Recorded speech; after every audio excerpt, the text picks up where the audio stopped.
get to Austin before it just sinks in on Explodes. Exactly. He was very fast. Oh no! I need to show you a video of me doing stand-up badly because you showed one last time. And 3, I tried to, but I was just so talented. I know, yeah, you tried to. Just like intangible red flag territory. Like he's not saying anything Oh, specific, interesting. But like just as he's talking, you're like, do not be in a room alone with this man. Yeah, 100%. So we can all love each other. No. All right, great. Okay, great. This is great. What about him is an intangible red flag? Is it a way he appears, way he talks, hand gestures? Do you know what the word intangible means? All right, I'm gonna go have a piss. Ashley, you're in charge. I'm in charge. Bitches. I went down on a juicy boozy, and I got a fart, and this chair's gonna make it reverberate. Hey, wait! Hey! Oh no! Everybody else, Hey! What's going on? I'm just waiting for music. I thought you were getting music. Oh, I thought you were just getting how music. my penis gets born. Ladies and gentlemen, welcome to the show. Here's a shed. The ice cream cones came with a little metal packet that is just full of sugar. It's just full of sugar to be poured into the cones. I got what has the Japanese not gotten a hold of, perfected, and then when everyone was like, "You did it," they went, "And now we'll begin." And you're like, "No, you fixed it. It was fixed. Do not break it." They're like, no, we got to break this. I still have some more questions. Go ahead. John Hastings is on America's Got Talent for 5 minutes, and now he's got houses in L.A. and London. That's right. Yeah. You kept a house in London? Yeah, I've kept a house in London. Update: not sugar. There's no fluid tasting enough to warrant sucking it out of him. Yeah. No, but it was. Did he do it when he was then in the band when they were the 4 Bee Gees that brief time before then his heart exploded? Wow. I'm not saying anything that didn't happen. That is what happened to him. I'm a predator. And it was going awesome. And we even started having drinks at a bar, and we each had girlfriends with us, whatever. We're having a great time until I got comfortable enough to go, hey, we share a birthday, As someone who's been eternally single. Go ahead. Is it your fault? Yes. No, sorry. Stop tweeting after your dates, Ashley. Stop tweeting after your dates. Oh, bad news, Paul. You're getting a Batman bed. This is not bad news. I am so pleased. Support them. But you know what's more important than helping people's mental health? Fuck you, John. I'm just saying. Tom, you're a comedy fan. Here's what happened. So I came up after she finished a couple times. How did you I'm not one's not enough.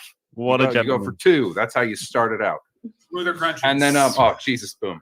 And so so when I emerged, I went to kiss her, and she just grabbed my face and she sucked it all out of my beard. So hurtful. That's a literary reference. Oh no, I gotta. Hey, he can't tie me out now. I'm the only one here. Books, pages. Right. Verb, noun, adjective. Nice. Someone get me that. I'm very prone to bullying. No, you're talking about Andy Gibb.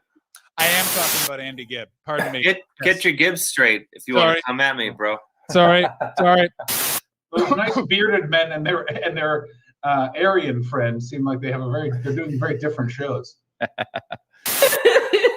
Marion's got pink eye. She touched her in hole. I tried to. It crawled away too quickly. It's difficult with tea. Sometimes you try and tune it and you get Assam.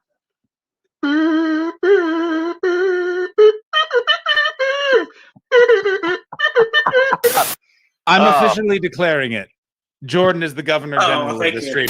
God damn it, guys. I took a Ritalin today. I can only focus on one thing at a time.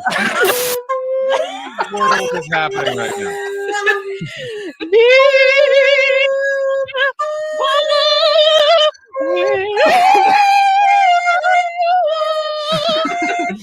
screens. I want to have two screens. Yeah, very nice. Yeah. Paul and I were walking through the park, and we walked past the tennis courts. A ball had gone over the fence. Paul went down, grabbed it, threw it over, and the young woman who was playing said, "Thank you, sir." Oh. Ouch. Right, here's what's gonna happen. I'm gonna fucking take over this fucking festival, and you're not gonna fucking stop me. Why? All these fucking robots are all around the fucking city, right? Yeah, don't knock the spit roast. Chris, John, and Irish Ashley combine to make the ultimate team, better than any wet dream. Welcome to the Untitled Twitch stream. John's the CEO and Boomer. Ashley's the real leader. Chris brings the vibes and juices as our enjoyment increases. Welcome to the Untitled Twitch stream.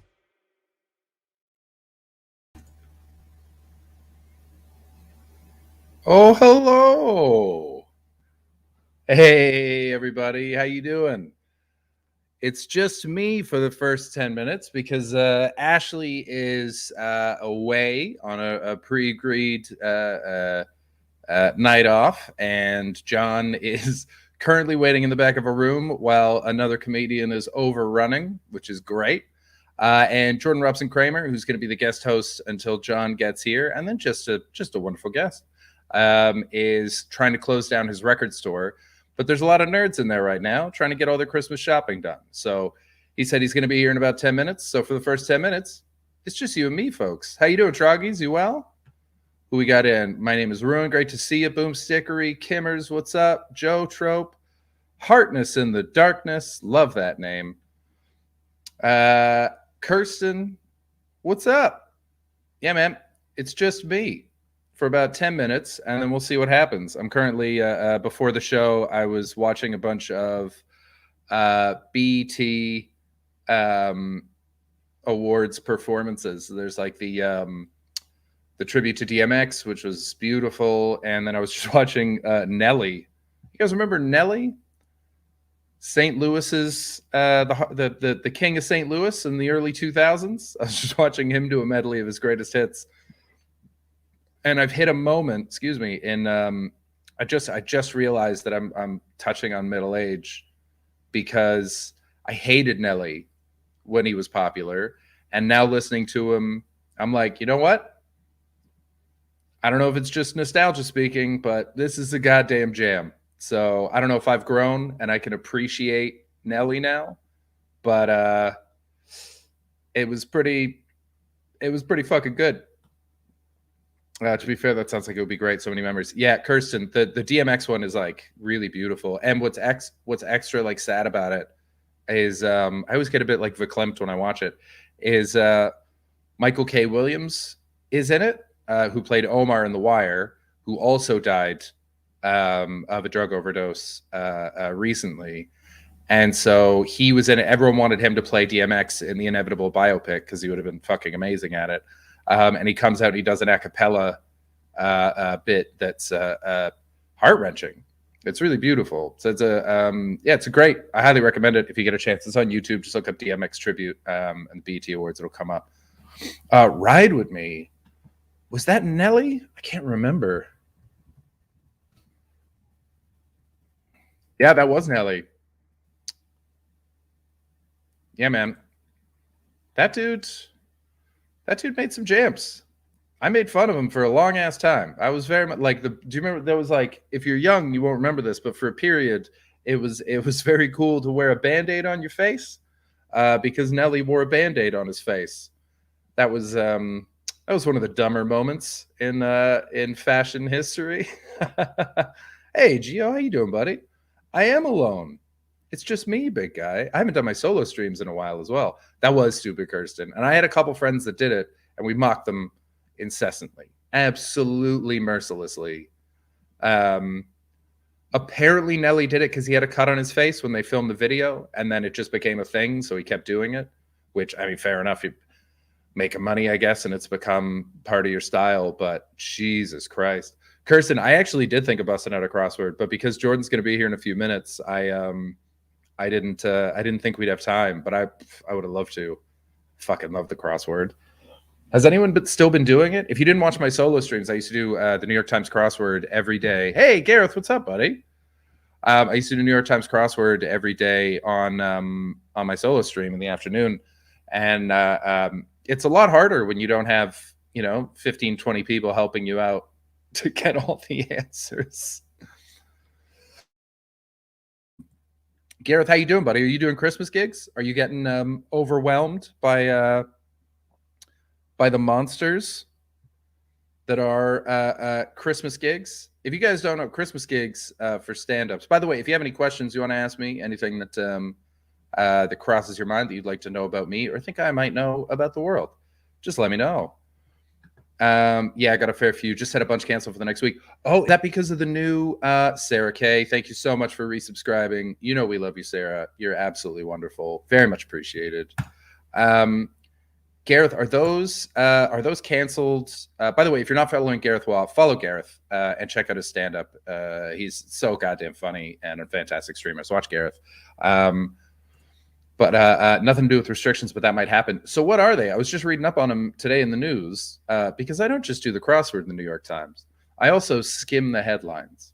And I was reading about it, and it sounds like it's pretty low key compared to what we got here. It's just mask mandates and fucking vaccine passports. That's easy. In Canada, everyone's doing that. You have to show a vaccine passport to get inside anywhere that isn't a takeaway. Back to work. Oh, is everyone going back to working from home? Oof. WFH for most people, I think. I don't know what WFH stands for. I feel very old right now. Every time there's an acronym that comes in, oh, work from home. Work from home. Figured it out. Still got it. Hey, young at heart. All right. Omicron, it's the new strain. Scotland had announced work from home a week ago. Oh, okay. And so everyone's going back. Are places shutting? Like, because I saw they're just putting mask mandates in for nightclubs, which is funny. That's going to be, if I can't imagine being on ecstasy and having a mask on my face, because that would either be so fun and feel like, oh, it's so good that it's touching, or infuriating because all I want is my fingers on my face and I can't get there. All I'm getting is more COVID by touching my mask. Yeah, we canceled our company party that was going to be in person and going online. Gio, I did stand up for an online company party 2 years back, and it was fucking weird. Like, the crowd were nice. The show ended up being much nicer than it needed to be, but I felt real bad for the workers there. I was like, this sucks. Just fucking go to a park. Just get everyone hammered in a park. Like, it's strange.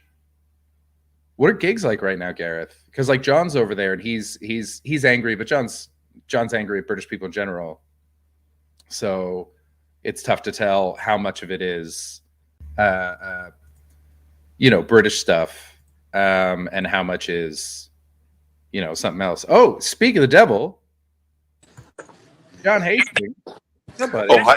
Hey, buddy. I thought I'd just check in on you. All the comedians are on stage. I've got the green room to myself. How you doing? That's a green room that I recognize. I'm good, man. You were at Glee Birmingham? That's right. Yeah, that's a fun club. Fucking love that club. How's the show going? I heard one of the acts is overrunning, which is wonderful for a show that started half an hour late. That's pretty cool. I'll have you know it started 15 minutes early, as it turned out. Where's Jordan? I thought I would pop in for some record chat. He's on his way. He's got a bunch of people doing Christmas shopping right now, so his store is like busy. And he sent me a message being like, "I'm trying to kick people out. I'll be there in like 10 minutes." I just got a message from him saying he's a few minutes away. I'm glad I jumped on. How are you feeling Christmas shopping wise? I have to do all of my Christmas shopping tomorrow. Buddy, I don't know, man. My dad, I don't know what to get for my dad. I don't know what to get for my brother. I have no idea what to get for his girlfriend. And then I do a Secret Santa with my friends, and they're all really fucking good at it because they've been buying gifts for each other for years at every Secret Santa. And so there's like a built-in way of doing it, and I got the hardest one to shop for. I don't want to name who it is just in case they're watching, but it's a secret, right? But it's like, but I'm absolutely just looking at it like, what the fuck am I gonna get these people? I'm a big fan in Secret Santa of gift certificates, and we can open this up to the chat. But an Amazon gift certificate, I got like 3 of those for my birthday, and it's the best. Is you're like, you can get groceries, you can get food. Either way, you're getting something.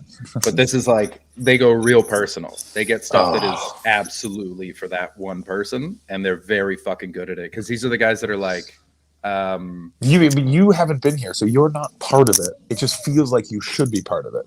That's right. But I am, like, I signed up for it. They asked me if I wanted to do it, and I was like, yeah, let's do it. It's like a big thing, and I love these guys. I've known them forever, but they hang out every fucking day because they're all still in the Lower Mainland. LED hat, Morph, what a great idea. I still feel so sad about that LED hat. God, Hemi says happy birthday. Thank you. Is it my your birthday? I don't It think is not. your birthday. It's not my birthday's in July. There you go. Oh, I totally celebrate my birthday. I always wanted my birthday to be around Christmas. My mom's birthday is around Christmas, and she always talks about how horrible it is. But it's like I just like it because it's like boom. You know what I mean? Like in and out. You're done. It's in and out. I always wanted my birthday to be on Halloween. That would be the greatest day. I mean, that'd be cool, because especially if you're a party throwing person, then you got a double whammy party. It's going to be a big fucking deal. It's also, you're guaranteed people, if it's your birthday and your Halloween party, everyone has to go to that party. You've superseded. Yeah.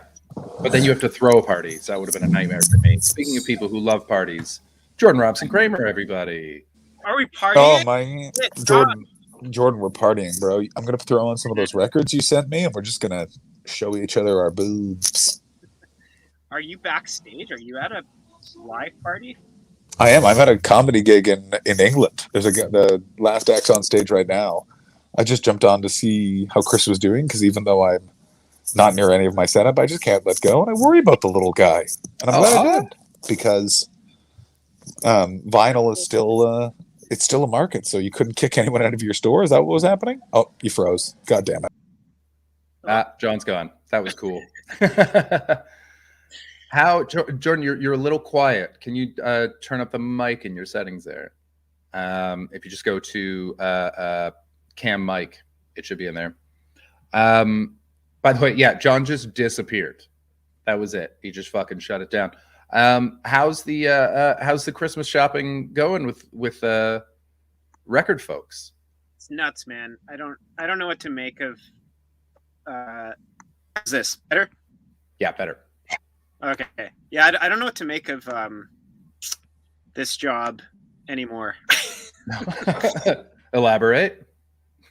Well, there comes a time of year where cheeks get all rosy and tinsel goes up, and your clientele just doubles because you have people coming in from the suburbs who don't know anything about records, I've never been to your store, and just want you to be the alternative to Amazon. So you kind of you don't have to cater to any of that, but any small store that wants to stay afloat these days, you get a certain amount of like I think I have about like 3 of the 12 Adele I ordered left, and that's something that I would normally order maybe like 2 of on release day in other times of the year, but since it was holiday season, since there was like a lot of anyway, so there's that component. But do you think there's going to be a lot of disappointed there's going to be people that get Adele for Christmas on vinyl, and like, is it all parents being like, I love Adele and my daughter loves records, so we're going to meet halfway and I'm going to get her an Adele record? Honestly, I'm not saying this to hyperbolize, but I honestly feel that the lack of records that will become available to people come December 18th will cause at least 5 divorces in my store alone. Yeah. No shit. Oh yeah. It's just like people's marriages are hanging by a thread, and just the promise of Christmas thwarted. That's is that so? Are people like? Is it just like tense couples being like, I think he likes Miles Davis. He said he doesn't like Miles. He's a Coltrane man.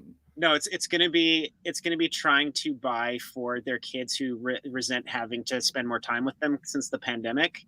And this would be like, one of their holiday gestures. But then when they find out that I'm all out of like Lil Peep. Is Lil Peep still selling records? No, I just wanted to say Lil Peep. It's one of the new rappers I don't get at all. But there's definitely some like mainstream hip hop. Although I'm sure come like March or even let's say January 5th, I'm not going to sell any of the remaining 25 copies of Astro World by Travis Scott I have left. But come January, I think it'll be okay again. That son of a bitch. That son of a bitch. ADSR Thug coming in here saying, how many records is too many records? Asking for a friend. Like too many in one purchase? Or maybe just to own in general? Like if I'd say too many records is if you were moving apartments and you wouldn't feel and you would worry about your back if you had to move them all by yourself, then that's too many. Okay. Yeah. That's a nice metric. I like that it's not like how many you can afford. It's not monetary based. It's just physical. And listen, like I know there's people listening right now that are like, that's not too many. Like I know, like it's like, but you're speaking from the perspective of an addict. Like I know who you are. Like you make everybody you live with's life's a hell because you leave your records around. You're always buying new shit. Your partner is just like, when is this going to stop? I thought we were going to Mexico this year. Well, we can't afford that, but we do have Tito Puente albums. So how would you like a Chris Martin curated box set of Fela Kuti? I never thought of that before. What? Well, too bad it exists. Shut up. Chris, what gave Chris Martin the balls? The whitest act, the mayonnaise of music. Yeah. To think, whose fans I probably speak to, Fela Kuti. Yeah. One of the most important African artists in the last 100 years. Well, it's just why should Gwyneth be the only one that gets to franchise his taste? Yeah, I guess so. I mean, if he gets more people listening to Fela Kuti, I guess that's good. But Jesus Christ, do you think he's like atoning? Is this like when the Rolling Stones used to bring like Muddy Waters on tour with them, and they were like, "Listen, we've done a lot of things, and we should probably try to at least help someone that we respect." No, I don't think it's atoning. I think it's that he's always wanted to go to Nigeria, but he'll only go if he gets invited. Oh, so he's building up a resume. Yes. Anyways, there's so many problems with vinyl right now, and it's they're funny to me because I don't actually really worry about a store my size, but for people who've based their whole business model on getting everything in, they're fucked. Whoa, what's wrong? Oh, just before we answer that, my name is Ruin says they saw Fela Kuti at Roskilde Festival 2 decades ago. Amazing. Damn. Yeah. That would have been fucking awesome. Live, I mean, most of the records that are out are live recordings anyways, from what I seem to remember. I think he's done some studio ones for sure, but live seemed to be where it was at. Yeah, I think so. Like the one that I listen to the most from Fela is an album he made with Roy Ayers called 2000 Black People. That's only like 5 tracks, but the title track is I think 22 minutes long. My favorite Fela Kuti record is Remain in Light. I don't know that one. That's by the Talking Heads. Cool. So what are the big sellers this year? What are people getting? Selling a lot of my Mad Villains, of course, because he had died. Which still, wait, did you probably never talked about this on stream? But when he died, they had announced it about 3 months after he died, right? Yeah, they kept it quiet for a long time because he died like around Halloween, and then they announced it in the new year, I think. Uh-huh. Yeah. But why do you think they waited? Do you have any theory or? My first thought was because he always kept his identity a secret, that they didn't want people to be able to check the obits to be like, who was he? But yeah, it seems like he's just a private person, comes from private people, you know? And so I was like, it's none of their business. We're grieving. They got over the first wave of grief. And then they're like, all right, now we can deal with fans. Now we can deal with all the insane people that are going to either like build a huge monument to him, or the ones that are going to, for some reason, weirdly comment on the death of this man and say, I always thought he was overrated. You know, you can't deal with those fucking self-indulgent pricks. Like there's a basketball player, CJ McCollum, who recently his right lung collapsed. And so he's being treated for that right now, and it's horrific.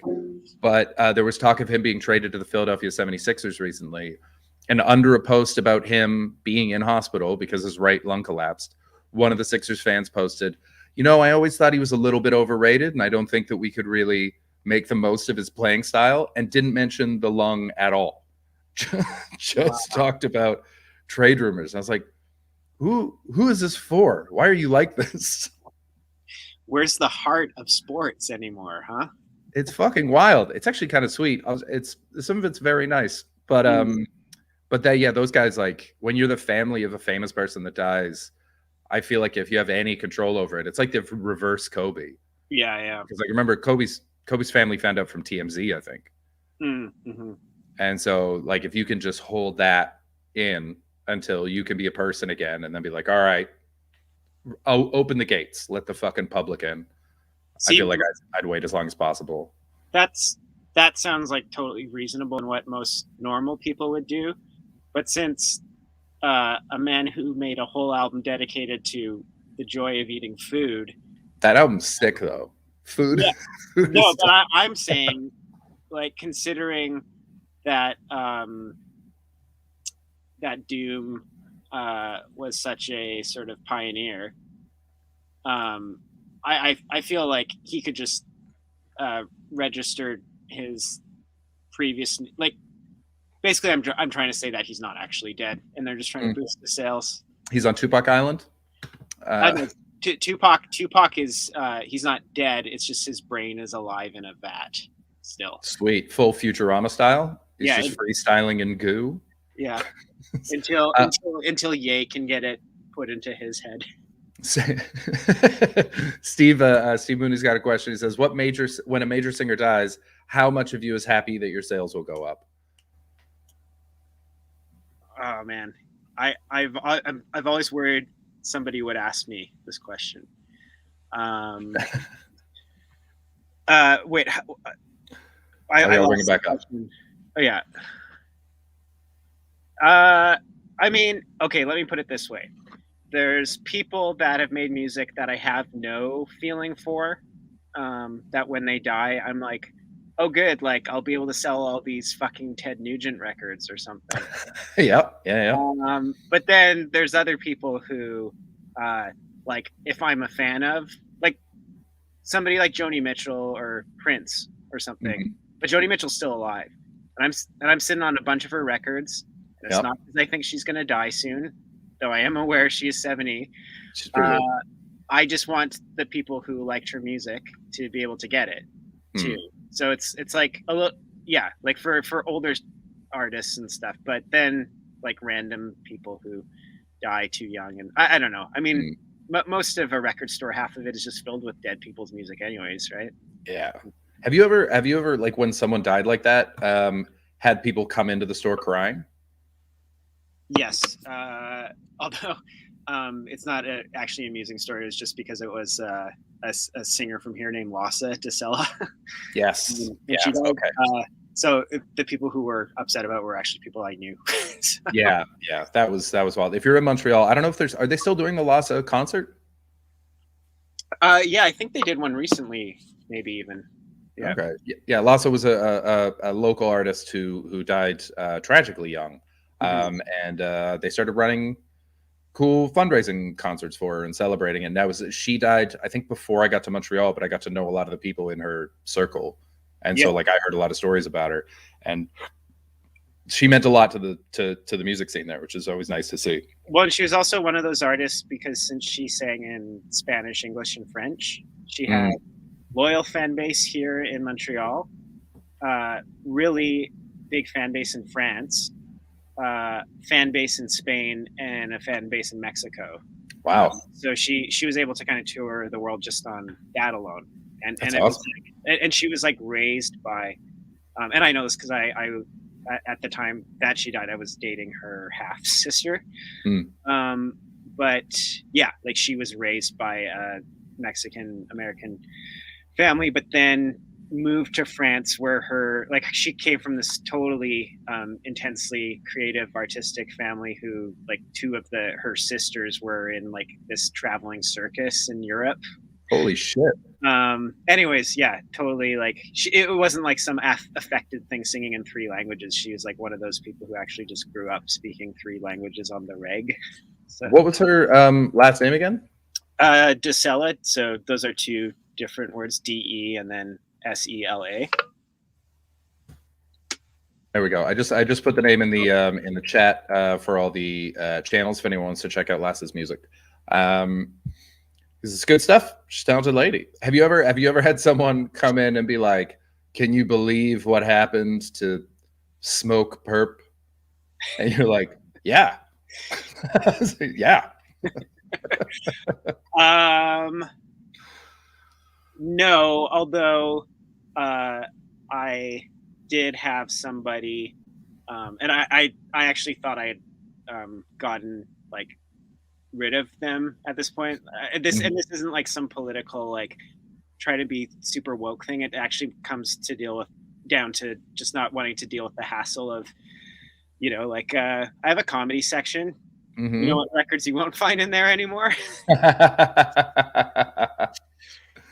Yeah, I'm guessing some about my brother Russell and it's Gallagher actually, because as an audiophile, like they could never get the sound of the watermelon exploding right. The funniest thing that Gallagher could have done, if you're not familiar with Gallagher, we're gonna watch a Gallagher fucking video right now. But the funniest thing in the world that Gallagher could have done is only released audio albums. Yeah. But you could see it working if he worked with like somebody from Looney Tunes studio. They just add all these sound effects. Like now I'm gonna smash a kumquat at the end. That would have been brilliant. Oh my god, I would have loved that. So this is Gallagher's go-to bit. Gallagher was one of the biggest comedians in the world, and he was Oasis's dad. God, I wish that was true.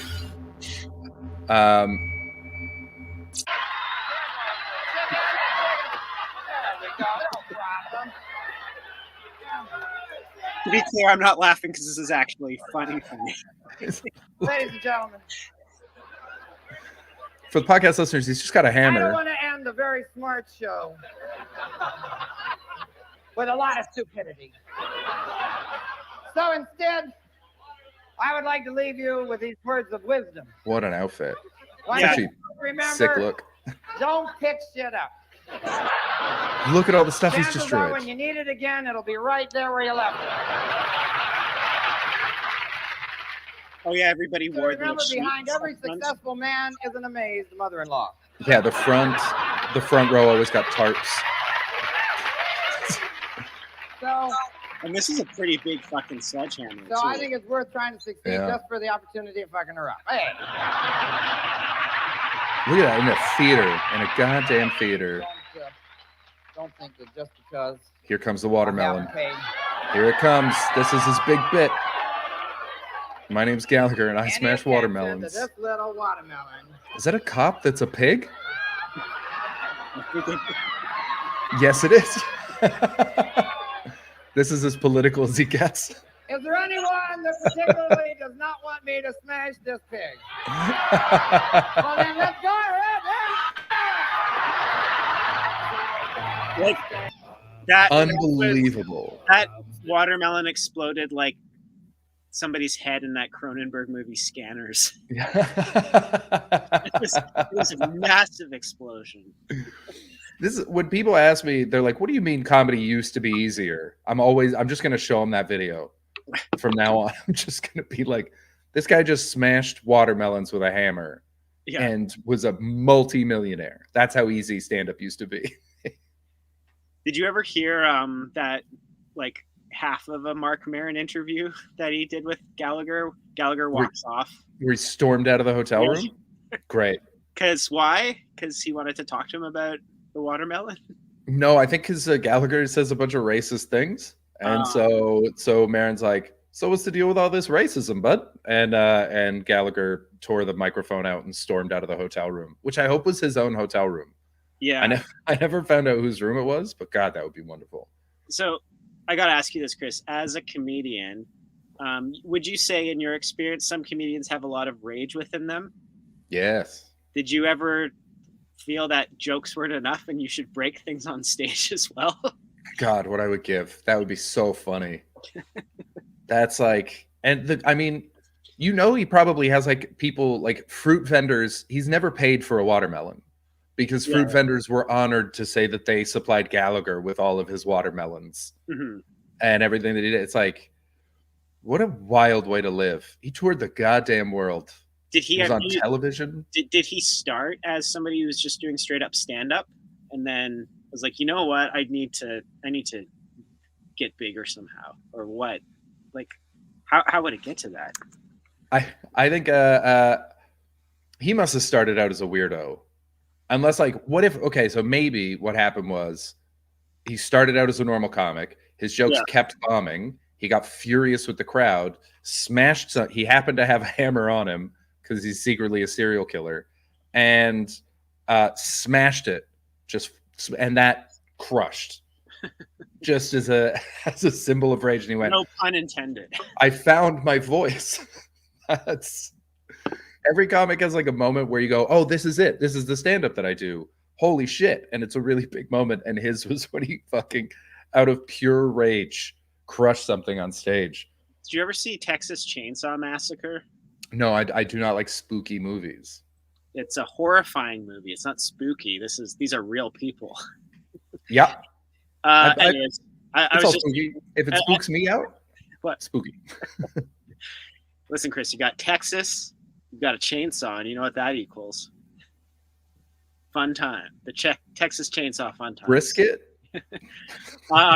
And at the end of that movie, I was just thinking how ridiculous it would be if he continued doing that act until old age. And at the end of Texas Chainsaw Massacre, the patriarch of the family, who's like 105 years old and is withering away, still likes to participate in murder, but he's too feeble. So like his son puts the hammer in his head and like helps him. Like it's a really funny scene. Like a Dutch rudder. Oh, we got Diamonds coming in saying, Chris, do you feel like traveling to gigs in any way exacerbates a comic's natural rage? I think that it's not even so much the traveling as the amount of time you spend alone with your thoughts when you're traveling. And I think smartphones might be part of the reason why comics aren't as angry as they used to be. Because comics used to be like dicks, real bad dudes. But they used to spend 30 hours in a car to get to their place, and all they had was talk radio to listen to, or like a cassette, like a Big Lebowski CCR caught in the radio because you can't fucking afford to get it fixed cassette. And now CCR we just scroll. great, by the way. We can watch videos. We can distract ourselves, and so when we show up, we trick ourselves into thinking we're not angry, and then the rage hits when we get to the hotel, and then it's not taken out on anyone. But whatever porn we're watching. At hotel porn. Do you remember that? Mm-hmm. Back when hotels used to offer porn because we didn't have it? Yeah. Did you ever buy any? No, but I had a very successful run growing up in BC, getting like the scramble some of your listeners might not even know what the hell I'm talking about. They're on basic cable. You could still access some of the higher numbers, but you had to pay for them. Pay-per-view. And so they would show us this, like, I'm sure there's a technological term for it, but sometimes if you would flip back and forth between the channels, it would show up as like almost like a photo negative version of the porn. So I remember seeing a lot of like Playboy channel, like, but photo negative. So that's one confused boner right there. Well, that's like that was immortalized in American Pie. He's watching it and he says, it's one of the only scenes that I remember just because the way he delivers the line. That's a tit. That's a tit. Because yeah, just full like black and white static. Yeah. And then just maybe a breast. Just a single boob. And you go, gotta make the most of this time. Yeah, it was hotel porn. I feel it would make me sad. Just because you'd be away from home, so just like it would after you're finished, it would really sink in how lonely you are. Nobody. Yeah. I remember the only time I ordered it was when I went to Kentucky with Woodford Reserve, and I think it's because the guy that led the tour, and I've talked about this before, was he only took us to drink in strip clubs. Mm-hmm. There was nowhere else that he wanted to drink. It was just strip clubs, and so they knew him by name over there, right? Full on, every stripper just knew it was Mark. Everybody knew Mark. He was very popular, and I think because he would come in with a corporate card and he'd buy us all dances and pay for all the drinks, and we didn't pay for shit. We didn't take money out of our pockets the whole trip, but it was like, it was weird. It was weird that he always knew where one was, no matter where we were in town. But yeah, so it was like, I don't know, it was very like, it was a weirdly sexual tour for 12 dudes. That's the bourbon way, man. But I remember because it was like, I was hammered every day because it was a whiskey tour. And then I'd get back to my hotel and I remember ordering porn on the hotel TV and putting it on my room. And so Woodford Reserve has paid for porn for me. That's what happened. They paid for soft core. I don't remember what the movie was, but some like soft, because they didn't have hardcore porn, because God damn it, this is America. And if God wanted you to see it, he wouldn't have put it so far from your eyes. But if you get big enough in the comedy world, I think you should offer that as one of the blurbs they use in their ads. This company paid for my porn. Yeah, the only thing I remember from it was that it wasn't my kind of porn at all, because it's not like you got to watch a preview. Mm-hmm. It would just be the name. And so you had to guess. There would be the name and like a poster, and you had to guess.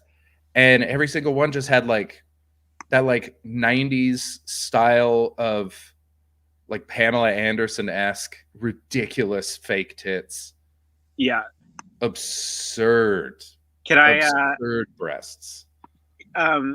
This conversation got me thinking about just what are you about to bring up?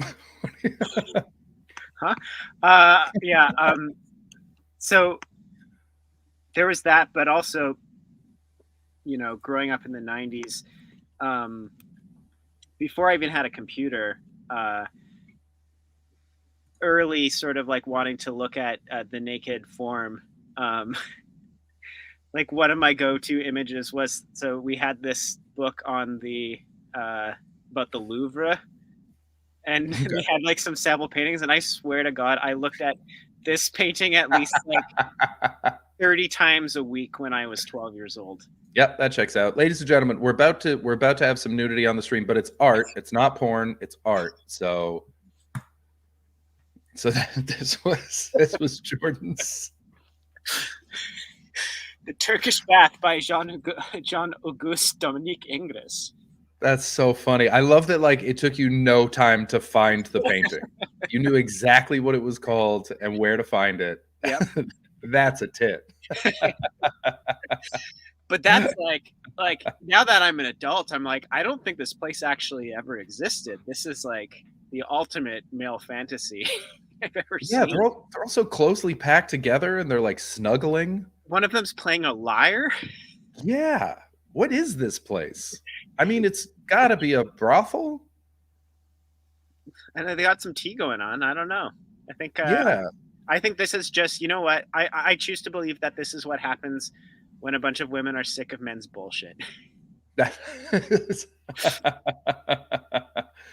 They went in here to avoid the male gaze, but unfortunately, as we can see from the circle shape of the painting, there was clearly a peephole in the wall, and this artist sat outside and painted this beautiful thing to immortalize their moment of privacy. Anyways, I love the idea that he Porky's this. a lot of people had Playboy that they hid under, or that they found under in their dad's bedroom, but I had the Louvre and bookshelf. Wait, I remember my grandparents had a book of like old paintings, and it was just sort of prints within it. I can't remember who the artist was, but it was sort of fantasy-esque, so there were like dragons involved as well. And in one of them, there was just a naked woman rising through the water. And I was 10. My cousin would have been like 16 or 17. Yeah. And he found that one, and he showed it to me. And it was the day of my sister's wedding. And so the whole family was there. And my cousin and I were just going around going, melons, melons. Did somebody have to give you a talking to? No, because they didn't see the painting. It's not like we were carrying it around, showing it to everybody. We took a look, and it became our inside joke. But I mean, I can't imagine that we were especially subtle, but it was still would have been a reach to be like, that 10-year-old's talking about boobs. Yeah.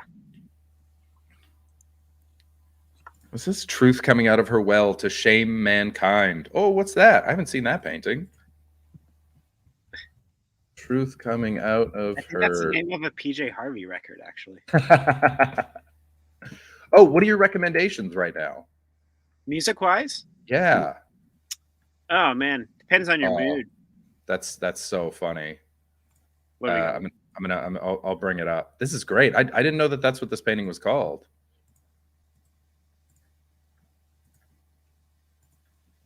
I think it was memed for a while, but it's great. I love it. She's just coming out being like, "You sons of bitches." Is this fanfic of The Ring? She's even got like, I don't know if you can see. I'll zoom in a little bit, but can you see like the little? She's got something to beat us with. Yeah, it's a cat of nine tails or whatever that's called. That's so funny. Look how mad she is. You fucks. Wow. Doesn't Jesus get beat with that in Passion of the Christ? Yeah, they really lay into him. They really lay into him. Who the fuck threw this broom into my well? Still doesn't explain why she's naked, but yeah. What music recommendations have you got? A lot of record stores that I used to go to would do best of 2021 lists. Is Phonopolis doing one? This shit's kind of stressing me out because there's a local radio station that wants my best of this year, and I usually don't get them in until the last week because I like make a preliminary one and I'm like, that's the list, and then I'll remember something that came out earlier. But off the top of my head, I mean,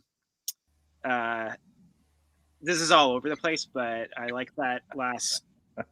Stop shouting melons at me while I have a bath, you little perverts. Yeah, I tell you what, I'm just gonna say, the last Taylor Swift record 10 times. How about that? Oh, really? Yeah. The re-record. Taylor's version, yeah. Yeah, Taylor's. Yeah, is that the one of Red? Yes. Okay. Yeah. Absolute all-time favorite record, and so much so that it's gonna fill up all the spaces. And if you find it weird that it's just like a white person that I'm giving this award to, it's because I feel the more Taylor Swift we can sell, the more her market will bottom out and they won't be able to press her vinyl, and then we'll never have to hear from her again. So. Oh, okay. So you're playing the long con. Yeah. So yeah. you don't feel that strongly about the music of Taylor Swift. No. I was gonna say I was very surprised. I was like, damn, now I have to listen to this new Taylor Swift album because if Jordan loves it, that would have been shocking. Do you guys have a lot of English listeners on? Yeah. There's a lot of. I think most of our fans are in the British Isles, at least. Yeah, I've liked a lot of stuff coming out of London this year. Last year, Irreversible Entanglements record. They're kind of part of this whole jazz scene. Who was that? Sorry. Irreversible Entanglements. Irreversible Entanglements. Okay. Yeah, that's a good Oh, record. we got raided. Ooh. Questing time. Thank you so much for the raid. Welcome, everybody. We're talking to Jordan Robson Kramer about the best albums of 2021 because he owns a goddamn record store. But first, time for a Ray video. Suck my beard dry, it's a Ray.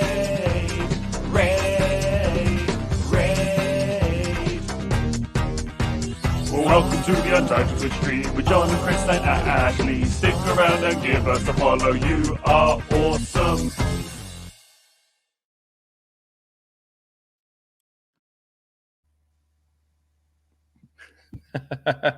Welcome, Raiders. Oh, perfect timing. Cast Joan Cusack more. Meanwhile, Jordan's name is John Cusack. Even now, we are ignoring Joan.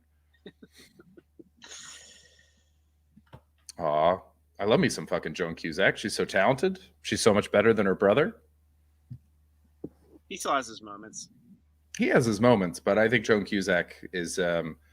I've never watched a movie and been like, wow, Joan Cusack was amazing in that. But I have done that for Joan Cusack, and she's always supporting role. I don't think she's ever been the face of a movie. Maps to the Stars. It was this Cronenberg movie from like 10 years ago, and it's all about just shitty Hollywood people. And John Cusack plays a self-help guru in Hollywood who is just like slimy, and he was really good at that. But we got an album in. Mr. C. Mooney, I listened to the latest Black Keys album, realized it's perfect for having on in the background. Excuse me. I really enjoyed that album. I didn't listen to it often, but I remember I put it on when it came out because I was curious as to what they're doing. And I listened to it a couple times. I think I played it pre-stream on my daytime stream and enjoyed the hell out of it, but was never like, I have to listen to that again. Mm-hmm. It was sort of, but I get that with the Black Keys ever since Brothers, I guess, like Lost and Found, where I was like, I get it. Yeah. So who else stood out for you?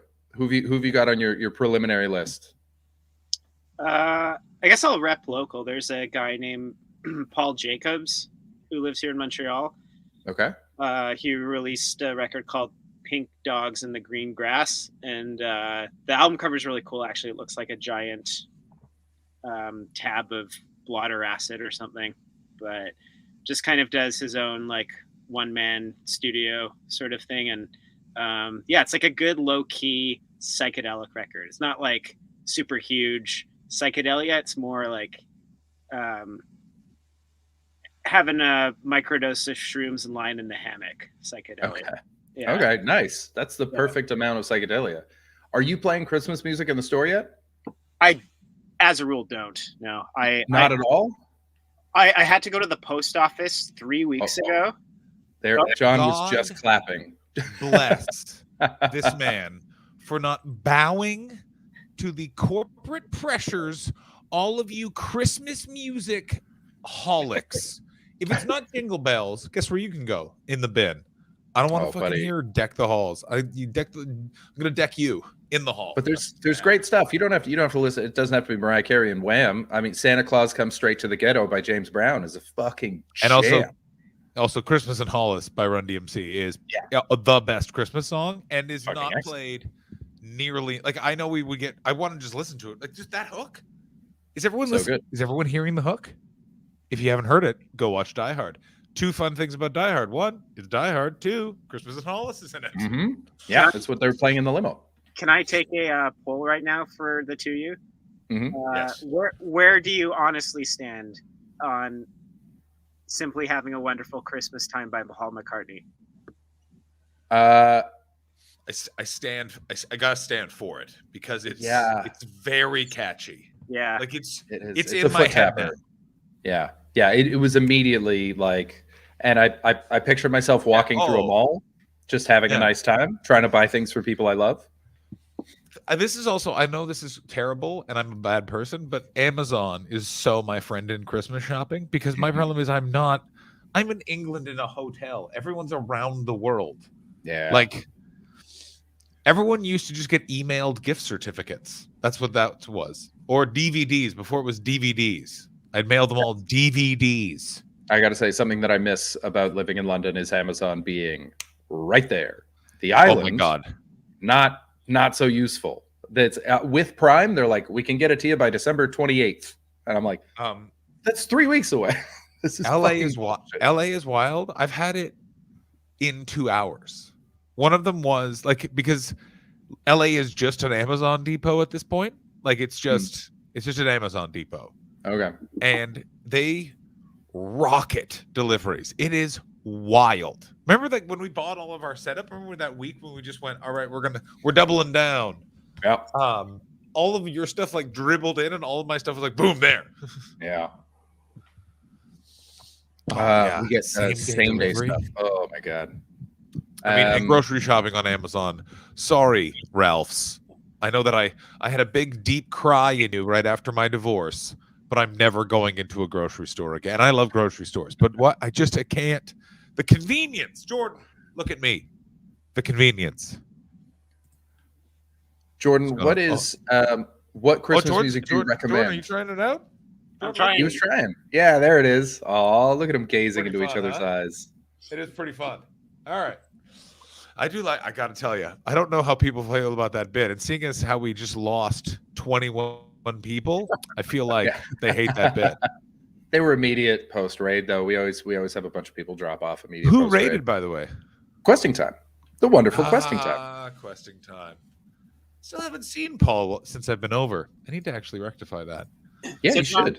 In answer to your question, I had this experience 3 weeks ago where I had to go to the post office to mail off some records for you. Yeah, you did. Oh, and my so friend. Yeah. They will be hung. The frames have arrived. Ooh. Oh, is this round 2? Is this round 2 of records? Only round 1. Or have you sent another package? I'm definitely seeing some covers that I'm like, oh, I think John would like this one. Because I was originally, so here's what I was thinking is originally I was just going to have them like scattered in the living room, but I think I'm just gonna in my bedroom just do them on one wall, because I like laid them out and looked at them and they kind of actually have a flow and an evolution, and also they just look so fucking stupid. Oh yeah, for anyone watching that doesn't know this bit, John has ordered a bunch of the ugliest records that Jordan can find at the store. Not for listening, just for hanging. Just I don't have the records. To save both of us money, Jordan took the vinyls out. It's just the sleeves. What did you do with those records, Jordan? You know what was interesting about this? It's that there were things that I was like, oh, I have to give this to John, and then I realized I had no idea what it was, and so I'd look up the band, and then it would be like, oh, this record's actually worth $50.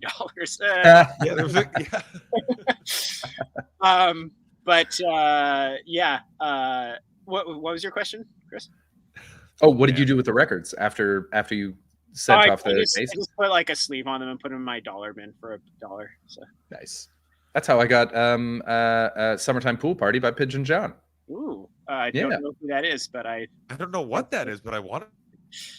Pigeon John's great. He's a hip hop guy. He's very silly. He's very silly. I saw him open for Black Delicious. This is Chris actually testing if I am a good record store owner by making up a band. There's no. No, it isn't because there always has to be. I will say the record store guy. I always like a record store when they're very suspicious of one genre of music. You know what I mean? Like at Amoeba.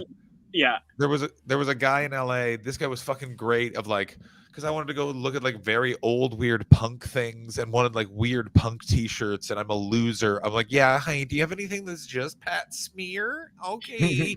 And that guy was amazing for it.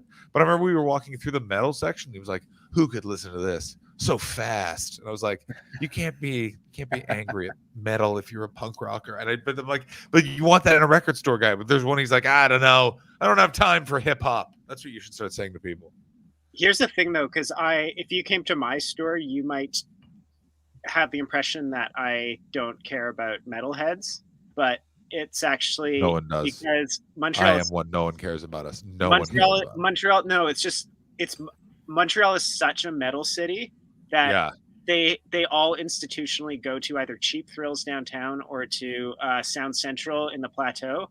Like all the metalheads in Montreal are taken care of. They don't come to see me. I'll sell like do you know that band? I know it all. I love metal. I know it all. So Sleep, Dope Smoker. Oh yeah, I do know. Oh, so droney. Oh, I've had that album in my bins for a year and a half, and it only just sold. That's how little like metalheads come to my shop. So I can't do anything. How excited, how confused was the girlfriend of a metalhead or a hipster trying something? Which one do we think it was? I don't know. I think I think you could smell him. It was a hipster trying something for sure. Oh, yeah. Also, that album fucking claps. Chris, I don't think you would like it. I've never I'm gonna go on a limb. Who is it? Sleep?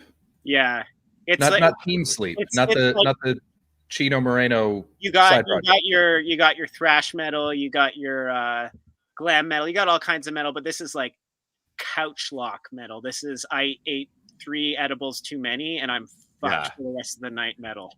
Oh, These are people that saw Queens of the Stone Age and went like that, but with weird time signatures. Okay. What album? So, oh no, that's not a band. This is something else. Sleep Dope Smoker is a great album. It's a great album. Dope Smoker. All right, I'll check it out. I think they were like 18 years old when they did it too, or something, right? Were they? Yeah, they were just. Like, I always picture them being like old, haggard boys. They knew who they wanted to grow into, but no. It's only 2 tracks. Yeah, because they're like 30 minutes long each. Yeah. The first track is an hour and 3 minutes and 36 seconds long. Yeah, it is. Yeah. I fucking hate metal sometimes. You got a problem? I don't understand. What's your problem? No, but Chris. Chris also he'd hate prog rock too. I think Chris. If I've ever met anyone who hates prog rock, it's Chris. Prog rock is I can't really sit through it. It makes me laugh, but I can't. Chris, I'm not put on Rush. Vita da Stranghiata. Is that what it is? I can never pronounce it. Who's the keyboardist who plays like 1,000 keyboards and wears a cape? Oh, that's it. That's in Yes. Yeah. We're not listening to Yes. Yes sucks. So I saw that guy live with a friend of the show, Garrett Millerick. Because why? He was closing a music festival that we did together. Rick Wakeman, thank you.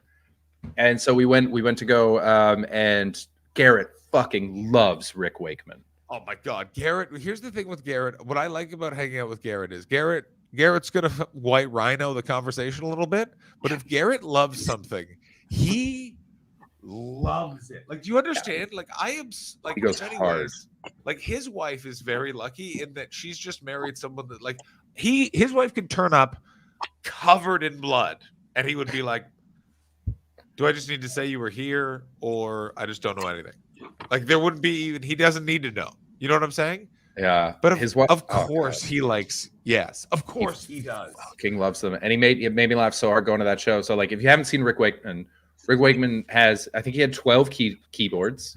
Oh, fuck yourself. Like an Elton John in the 70s type outfit. Just a huge flowing cape and big stupid glasses and a silly hat. Okay, he played Chris, good shit on those keyboards. But it was like, put on. I sat there with Sarah. It was all 3 of us. Sarah came, Garrett's wife. Garrett and I. Garrett was in the middle. And Garrett was just so involved, and Sarah and I occasionally would just look at each other and be like, why any of this? It was in a stadium. People were loving it. Not for me. Not for me. Garrett and I had both read we read a book called Running the Light. By the way, anyone out there who is looking for a view into being a road comic in these times, I haven't read that yet, but I want to. It's supposed to be great. That's Sam something by Sam Talent. It was like reading thoughts of mine. Oh, by the way, here's a big highlight of my day. So I've caught a cold, so I took a COVID test, obviously, and misread it. So for 45 seconds, I thought I had COVID. Fuck. Where did you go? Where did you go in those 45 seconds? Excellent question. Angry place. A very angry place. I was thinking about you today when I saw that the UK has put in a bunch more restrictions. As they next haven't. Wednesday. And I was like, what if John gets it right before he leaves and he's stuck there for 2 weeks? What if the day that you have to get your traveling PCR test is the day you get it? I gotta tell you, like, at this point, like, I'm like, I am on borrowed time, ladies and gentlemen. I'm all but just calling COVID a cab. But also, here's the thing. I'm Moderna, which everyone's going is the best one. Damn right. I'm boosted, and I wear a mask. Yeah. And at this point, nothing. So great. Guess what? System works, fuckos. I'm sorry. You know, attention, conspiracy theorists. I want to believe you, except go fuck yourself. No, it's just it's medical science. I'm not that healthy. I smoked for so long. Do you understand how much I smoke, Chris? How much did I smoke? A lot. Yeah, I was very good at it. Oh, and thank Jordan, you. Jordan, what are you scraping? Yeah, you're just Jordan, doing are you blow on our whittling during my podcast? rant? Yeah, Jordan. What? If you're chopping up Class A's, Fat you gotta lines. share. What's going on here? Oh, just a little allegedly. Oh, smoking a bone, huh? Yeah, That sounds fun. just a little bit of real bad guy shit. How was the show, John? Are you getting Christmas crowds yet? No, it's great. Christmas in the UK for comedy is the best because all of the works parties have canceled. So it's just people who like going to comedy. That's That's what great. Gareth was saying. He was saying that a bunch of them are canceling. He had like a bunch of shows pulled next week. Oh yeah, like this week is crazy because it's Wednesday to Saturday, but it was supposed to be like more shows than this. Oh, it was supposed to be wild. Wow, why is everyone pulling out? Because there's no office parties. That thing. So it's not office. So it's literally just people who want to go to comedy on a. Is that because of the work from home thing? I don't. No. Like that's just what's been going on. It's wild. Yeah. Weird. I mean, it's wonderful. I don't wish fucking office parties on anybody. I know, it's great. I only just now realized that Joe Lycett was in the other room, and I didn't go say hi to him. I totally don't want to. Yeah. Yeah, this is fair enough. Fair enough. The return of online Christmas parties. King Geo said he had a nice one last year, but I like I said earlier, I did stand up at an online Christmas party last year with Keith Farnan, and it was work. It was work. Oh yeah. I did a few of those. I gotta tell you, I don't miss Zoom gigs at all. I loved when people were like they're gonna stick around. I like that we've kept doing this, but like I'm amazed that people are still doing Zoom gigs. Now, if you'll excuse me, gentlemen, I have to go blow my nose or I'm about to cover this microphone in mucus. Yeah, you are stuffed. Did John already do his set? Yeah. Yeah, he just came in from a show. So where he is right now, it's 11 p.m. Right. Yeah. He's at a wonderful club. If you ever get a chance to go to Glee Birmingham, great club. Really nice. Take care of the comics. Rooms beautifully set out. Money's good. They're nice. Love it. Can't say enough good things about the Glee. Speaking of clubs, do you have your heckler's date booked? Not yet. They're waiting because apparently Just for Laughs is recording something at the club soon. And he's like, I gotta book Just for Laughs in first. And he's like, that's fair. I get that. So Just for Laughs is gonna get their date and then they're gonna figure out when I'm doing my recording after that. But hopefully I might get to record on that Just for Laughs thing too. So John, how'd your set go? It was good. I was hosting, so it was always very comfortable. John Roberts is that is insane. Anyway, show was fine. I was hosting, very like a couple of wild cats and one group of people that were real dicks. Threatened cancer on them. Threatened. One of them. Yeah. I wish you cancer. I wish you cancer. That's threat. Threat implies that you could give it. I wish bear it in was mind- a well-meaning gesture too. Applause grenade. This is don't fuck with me. I got an applause grenade, and I literally like so one of the, I was like, oh, you guys are gonna talk about this on. It was just had the rhythm of a joke, but I said you guys on Monday are gonna talk about oh we had banter. Well, I'll be at home wishing you all had cancer, and literally just like yeah, and then just like anger over here, and then everyone was like, oh yeah, we just wanted them to get cancer. Yeah. Well, so you made a rhyme. People fucking love a rhyme. They like that too. Yeah. People love a rhyme. An in the moment rhyme. This dude's a genius. I paint a painting with words. I did. So when I hosted at Heckler's last weekend, and I did crowd work, just fun, playing, getting laughs, setting the show up. And the number of people that came up to me afterwards being like, the way you just talk to those people, that was, Oh my God, yeah. wow. And I was like, they just don't do it here. Well, I think it's also we came up in a place. Now I need water. It's a real disaster. John, so unprepared. Well, they didn't give me a bottle of water. Here's this bottle of water. Yeah. I just ran it and came right on the screen. We came up in Montreal, and Jimbo always insisted the host had to do all crowd work. That's why. Jimbo never let me host. I learned it in the UK. Well, shit on my dick. Pardon me. I'm going to get some water. Go get him, bud. Oh, Chris, I was thinking about you the other week because actually it was a couple weeks ago. The last time we did a stream together, I went to go to the Brandenburg Concertos by Bach. Oh, that's right. How was Bach? It was great. Like the piece itself, there's like one movement where the ensemble just dies down and it's just the harpsichordist doing like this 10-minute shred essentially. It was like watching a metal solo go off. It was amazing. But afterwards, the group of people I was with, we want to get a drink and ended up at Grumpy's. Nice. And it was surreal how little the place changed, including like the corner where like one of the owners hangs out. I'm blanking on his name. I think his name's like Gurn or like. Oh, Gurn? Yeah. Oh, he's not an owner. He's just been around. Well, he was like, yeah, it was that same whole crew of people in one corner, but also a newly like disgraced person who got like canceled in the writing community that has just like joined the not Gurn, but just like the whole fray of like sad men that drink. One of the teachers. Yeah. Yeah. He looks rough. Put it in the chat because I can't remember.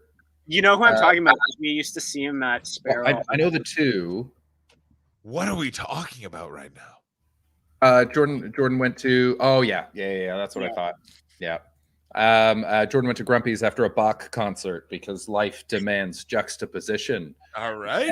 And he said that he was blown away by how little it had changed because it is a time capsule. Yeah, it doesn't change. Gurn was in the corner with a semi-recently disgraced creative writing teacher. So. Oh, is it the guy who I think it is? Probably. It's in the private chat. That dude sucks. Nope. Yeah. I remember because he used to come into Sparrow all the time when I was working there, and I watched him be a young woman's rock bottom, where she was like, "Oh, go fuck yourself with this story." Not that one, the other one, his like acolyte. I know the one you're talking about. He was also disgraced, but he wasn't the one in the bar.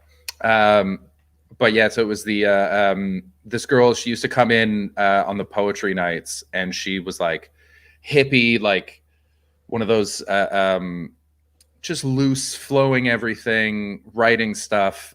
Weirdly, regularly, like very sheer shirt with no bra. I don't know what sort of sexual liberation thing she was going through, but she was hooking up with this guy who was her teacher. She was probably 19, and this fucking there you go. That's the remember one. This bully. That's the one. Being. Oh, gross. So she goes away. Can I just quickly say it's such a beautiful thing to watch the deep well of disgust that John is able to dredge up for these things. Listen, I'm an artsy fartsy ass, and it's these fucking neckbeards that are giving me and my kind a bad fucking name. Yeah. All right. Yeah, I have a favorite World War I era playwright because I like those kind of plays, not because I'm trying to fuck anyone. Yeah. Do you remember that movie Sideways?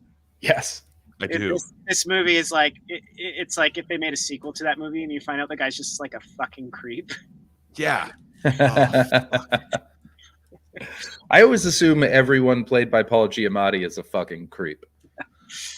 I gotta tell you, Paul Giamatti, I saw him walking down the street in Toronto once, and it was like the sun only shone for him. It was the weirdest. He was in like a full white suit, and he was just going, "You're telling me the whole city's just like this?" I'll never forget that. And I was like, what a weird man Paul Giamatti must be. Like, it was so weird. I wanted to run into him when he was recording, when he was filming that movie that they were recording at Grumpy's. The who was the writer that was there? Yeah, exactly. Mordecai Richler. Yeah, that's right. Yeah. So when they were recording that, I was hoping to see him because he shut down my fucking favorite bar for weeks. Did he? I didn't even know any about that. He personally did. They didn't even want to shoot there. He's like, I'm only doing this movie if I get to film in Grumpy's. There's a guy named Ram, and I want to make sure he doesn't talk to anyone for a bit. But yeah, Here's the weird thing is that I remember being so much younger than Ram. Like I remember like Ram was an old, weird man, and now we are the same age. This is the problem. You know what I mean? Like it's also weird too because I feel like dive bars, it's either like an actual dive bar or it's a dive bar that's become popular, right? Because like most bars you go back to that are shitty, even if you go back and it hasn't changed in 20 years, it's because they're working with very low overhead, right? Like, yeah. Like I miss the Grumpies of before it became like a comedian's hangout and everything like that, when it was literally like this weird musicians bar that was like kind of full of plateau hipsters that were Anglo, so they didn't really like drinking there. And like it just became a scene, and then it just sort of always sort of remained there at like that level. And I just liked it when it was like a little, like it used to be a little that's quiet, like it could be a quiet bar. Yeah, like you could take it over. I had a blast. We went on a Tuesday. It was actually they had trivia night, but it was still pretty quiet. But they would have not had trivia night on Tuesday. You piece of shit, gloves, buddy. Tuesday, take those gloves off. But he apparently last time I was there, which is 3 years ago, I guess. They were saying that it got popular again. It goes through these like waves. Yeah.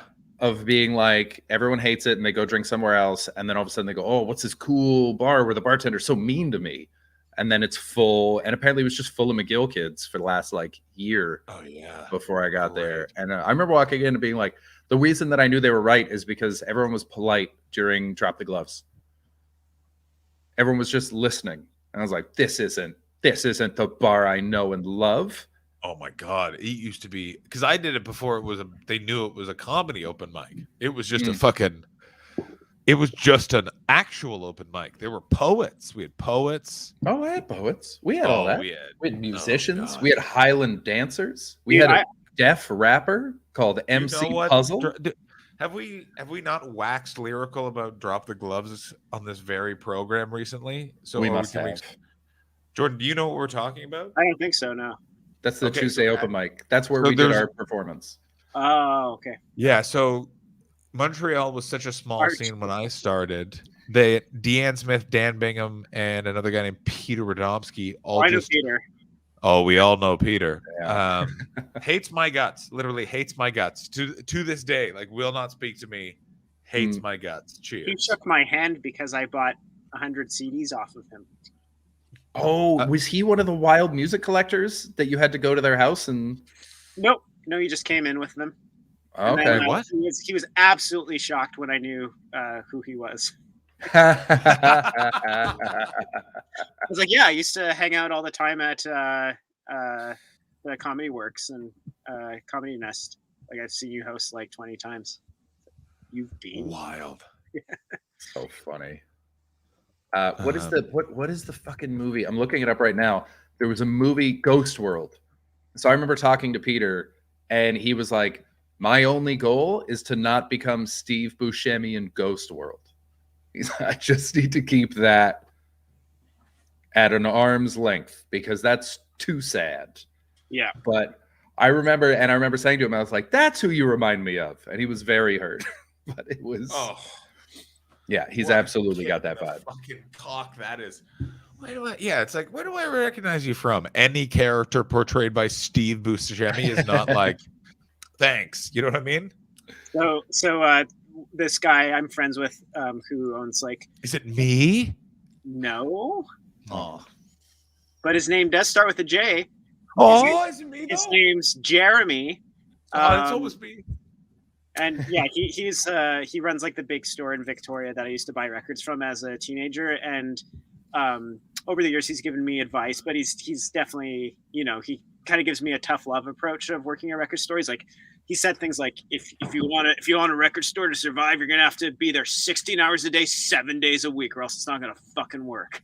I'm like, okay, I want more out of my life than just that. But like, yeah, we'll check in from time to time. He's like, how's the store going? I'm like, oh, it's okay. Like, like I'm getting like sales are picking up. He's like, oh yeah, that's good. I just bought a house. So he's like pro-capitalist, but I remember he would always say things like, man, I'm so sick of when people are talking about high fidelity and asking me if my life's like high fidelity, because yes, it is my fucking life. And I was thinking about that in context of like where I'm at now in my late 30s. I'm like, oh shit, like I work at a record store. I have relationship problems. But then I'm like, oh yeah, but there's a scene in that movie where Joan Cusack is just in his living room, depressed, splayed out with like hundreds of records all around him. It's a huge apartment. I'm like, I don't even have the time to be as depressed, or like I don't have the money. So my life does not look like that. I wish depression could look like you just don't go into work for 2 weeks. And then you go and visit Catherine Zeta-Jones and ask her why she stopped sleeping with you. Oh my God. Here's the weird thing is that's one of the ones I read the book of before I watched the movie. And so I started the movie and and as soon as I started, I was like, no, they got it. Everything is wrong. Yeah. Go fuck Oh, yourself. really? And yeah, I was like, I couldn't get past the first 5 minutes. I was like, no, you did it wrong. It's wrong. Who wrote that book? Nick Hornby. Okay. Jinx, buy me a Coke. There's no Jack Black when wacky antics, that's for sure. I know, and also they got those guys wrong because those guys are not Jack Black and that other guy. Like record store aggressors. Yeah, they're nerds. No, they're the bully. They're the small bully without the big bully. They have no back. They're just going, you know what I mean? Like that's what they are. Yeah, they're shitheads. Also known as open mic comedians. Also could definitely be very similar vibe. Oh yeah. A lot of people faking injuries. You know what I'm saying? But yeah, that movie was just like I rewatched it recently, and it's holy shit. I really think some men probably watch that movie twice a year. There's something that's very unhealthy about that movie. Guaranteed. Yeah. Yeah. I mean, I remember watching it a lot. Like I loved it when I was a kid. I wanted to work in that record store, but then I wanted to work in Empire Records. And that felt like a healthier choice. The Tim Robbins character is kind of funny though. That whole like that's a pretty sweet move. Yeah. When he's picturing all the sex that is, no one is having better sex than my ex-girlfriend is having with Tim Robbins right now. he's like male pattern baldness, but has a ponytail and his hair's all gray. It's great. Only listens to whatever world music is hot at the moment. Most people actually still exist, and they live in a city called Montreal, Quebec. Yes. Do you know? Oh my God.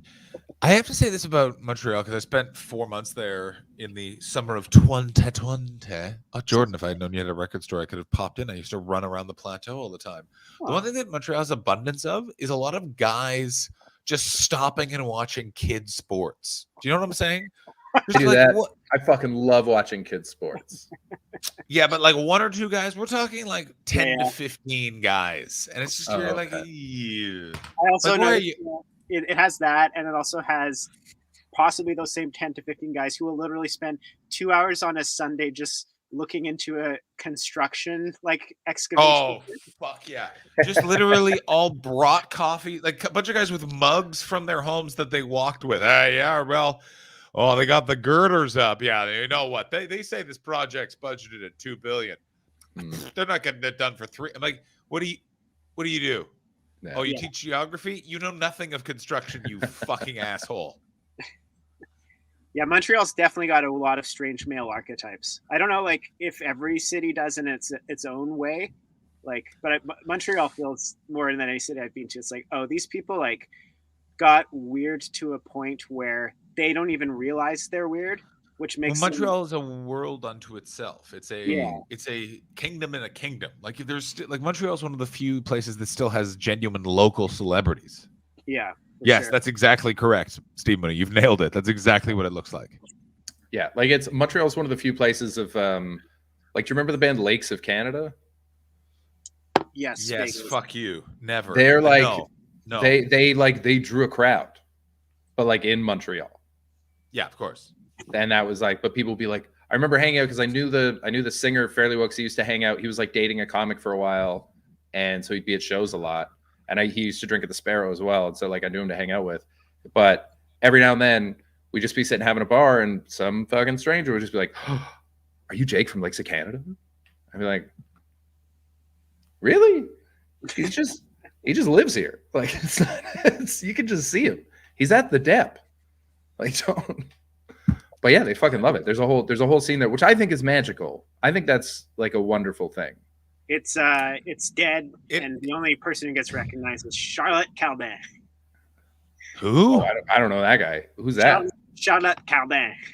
Oh, so she's French. Good. Yeah. I have a beef with her, but she's not aware of it because she was like part of Can this. we be aware of it? Come on, Yeah, come on, sure. Jordan. I'm sick of beefing and stuff, but she was part of this like multi-million-dollar BMW campaign they did with just like following artists around town. But like the only reason the artists are showing them around town is because they're getting paid a shit ton. So got a call from John. I just loved how you went. You didn't even dignify it with this artist. You just went artist. Like just not even alleged artist. Just that's not she my. would say that. Oh, Those aren't my quotation marks. Those are BMWs because they have a certain type of person they're wanting to cast for the ads, right? Like they don't want somebody who actually sleeps in a closet in a 3.5. They need somebody who's like an artist but is very presentable, and like her music is not great in my opinion, but she's like pretty rich, I think. Probably because she like worked for years as a model. I think she was like on Star Academy, which is basically Quebec's American Idol.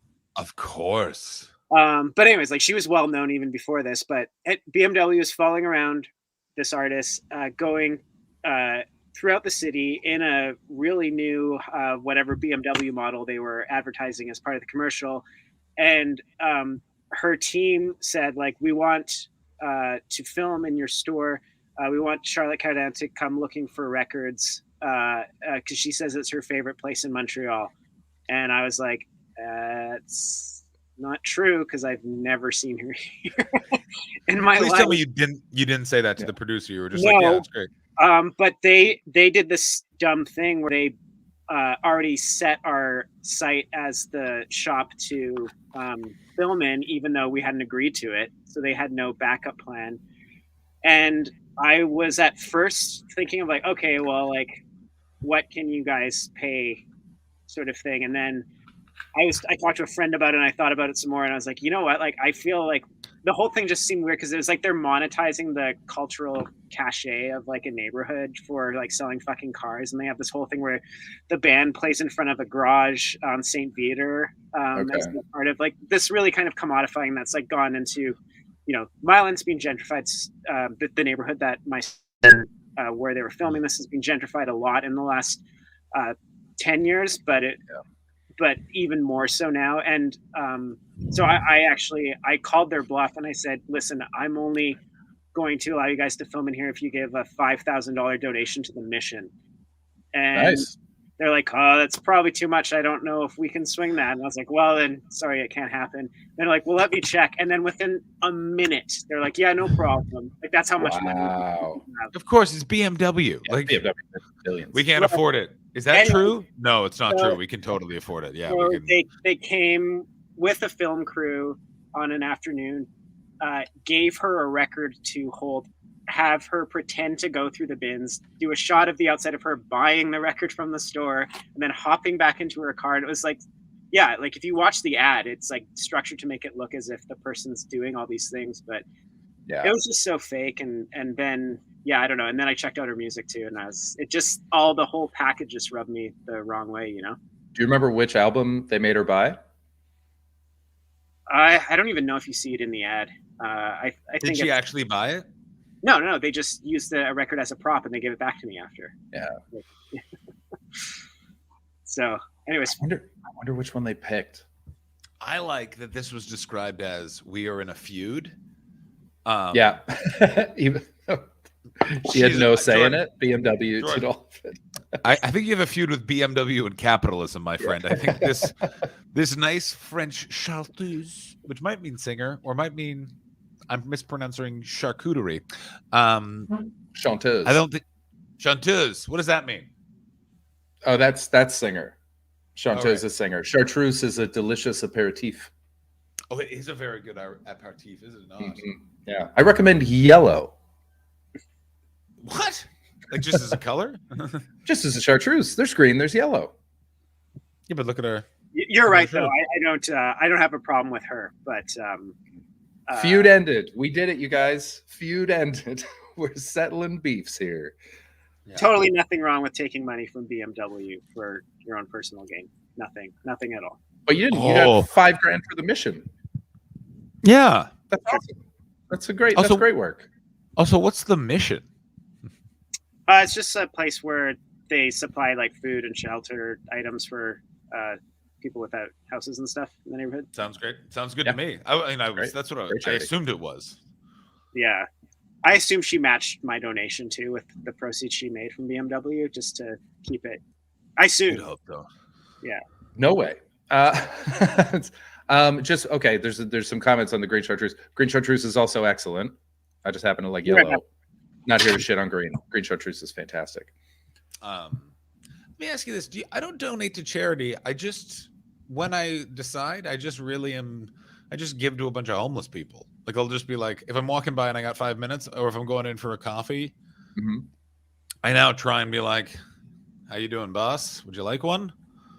And here's the weird thing: in London, a lot of lattes, which it's still weird because you still have the hobo like, oh, just black coffee. I gotta jump a train. I'm like, a cappuccino would be great actually. And you're like, oh yeah, why not splurge? You know, why not treat yourself? Get yourself something a little extra because I bet they buy themselves black coffee from Pret. And so when it's someone else that you're offering, hell yeah, buddy. Hey, buddy, listen, if the boss is buying, I'm not saying don't get a double.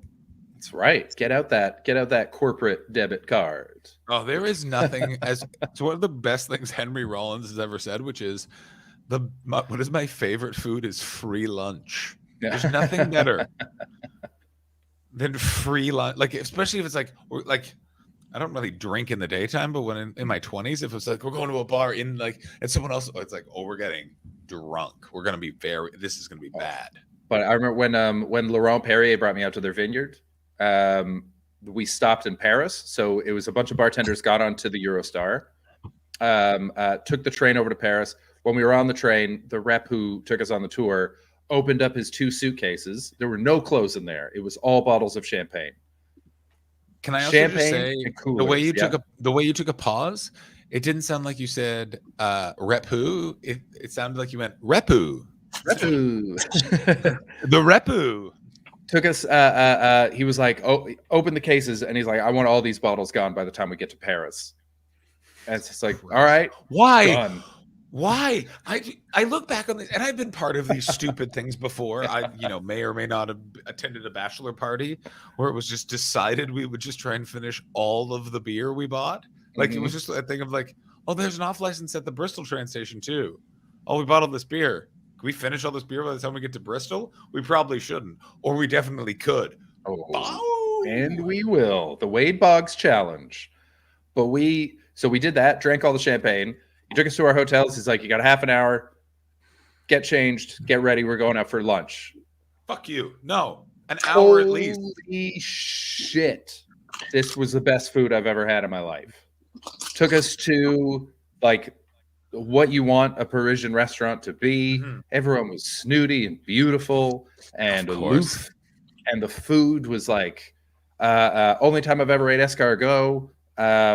Champagne constantly flowing, beautiful beef dishes.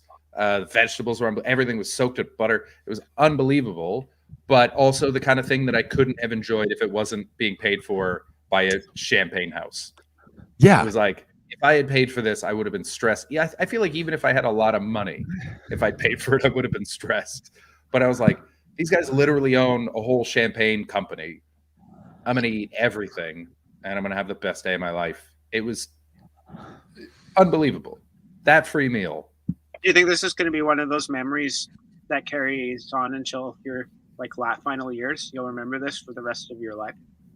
I feel like a lot of my memories are going to be free trips that booze companies took me on.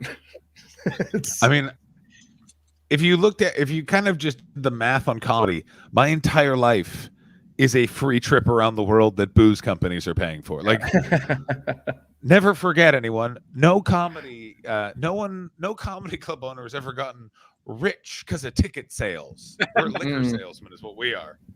Yeah, that's what Mark Maron said. He's like, we're here to sell drinks. I used to think I was an artist. We're here to sell drinks. Yeah, like, what are you doing? Yeah, that's why David Tell was like a club headliner for years before he had any TV credits, because he figured out, if I just do an entire act that makes people want to get really boozed up, they'll bring me back because I sell a lot of booze. And that's what he did. That's why his whole persona was like doing shots on stage and stuff like that, was to keep he had the bar record everywhere, thousands of dollars more than anyone else. Wow. That makes it. That's like the Glenn Wool. I was talking to Glenn about my album, and he was like, buddy, just remember, you're telling jokes to truckers. That's, if you want those radio spins, you want Sirius to play your record a lot, it's jokes for truckers, man. That's where my money comes from. I'm going to say this right now. I really like Glenn, and every comic of his generation does this. That sounds like advice. Yeah. Doesn't mean anything in the world and is not helpful at all. It's not jokes just for truckers. It's just jokes that they're just playing. They just need content. There's no one going, the truckers hate this. No, what are you fucking talking about? Right. There's something about people that were stand-ups in the 2000s, in the Bush years in London, because they all wax poetic very beautifully. But if you're actually, you take a second, you go, what the fuck did that actually mean? Isn't there's got to be some sort of sense of demographic checking? I'm sure there's when you stop into Flying J's in the States, there's a section where it's Yo Mama jokes, but they're all truck themed, you know? Oh, your mama's rig is so fat. Yeah. I could see that being a good trucker demographic. Yeah, your mama's so stupid it takes her more than 7 turns to get an 18-wheeler out of the parking lot. Oh, you got her. Pow, pow, pow, pow, pow, pow, pow. Fuck you. Insecure truckers who don't know how to roast people and want to get better. Yeah. The only people they know are other truckers. I'm going to be right back. I'm gonna go. What are you going to do? So, Jordan, what are we doing for Christmas, buddy? Yeah. I'm going to spend a day of doing nothing with my girlfriend, and then that's fun. And then I reopen the store for Boxing Day, and then I spend the next 2 days doing an entire tax quarter for the store. Oh yeah, I got as it always happens, all my accountants check in. Hey John, here's your income tax. Good. Let's start my least favorite part of the year. I used to be so bad with that shit only up until the last 2 years. I hadn't filed taxes for about 7 years. My mom gave me a couple of legs up in the world, and one of them was just made me start filing taxes when I was 18. So I just do it. And I've always done it. So I've never had back tax. I've never had any problems. And it's been great because I've moved a lot. And also in COVID, oh, fuck, did that save my ass. Yeah, I just loathe the process of getting everything together so much that even just I could have afforded to take it to an H&R Block or something. I just didn't even want to. That's how much I hate numbers, and some people love it. It's so much work for no reason. It's so much work to be there, it's done. And it's one of those things where, like, yes, I could just do a little bit of it every month, but I'm not going to, and I don't want to. I've had these like totally selfish moments where my girlfriend had to remind me. It's like, no, like this is part of living in a quasi-socialist country where I'm just like, why doesn't the government just do our taxes for us? It's bullshit. Like the fact that I'm going to be spending 16 hours doing that at the end of the month is it fills me with such dread. But I usually have an podcast and work through it, so it's fine. What I do in my move is I just take a day. I usually do a Tuesday or a Wednesday, and I just find the like stupidest thing to watch that's also so long and bang it on. I watched Patrick Melrose that way. I'll never forget the tax year of 2019 because Patrick Melrose, far darker and more engrossing than I imagined. Whoa. I've never even heard of Patrick Melrose. No, it's not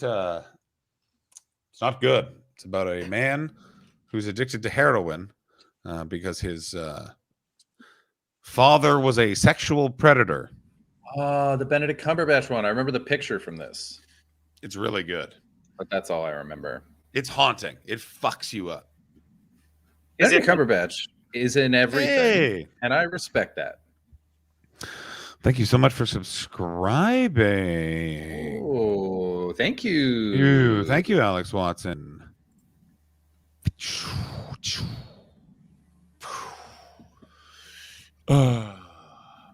Chris. Yo. Taxes. No. This is the greatest Chris comment ever.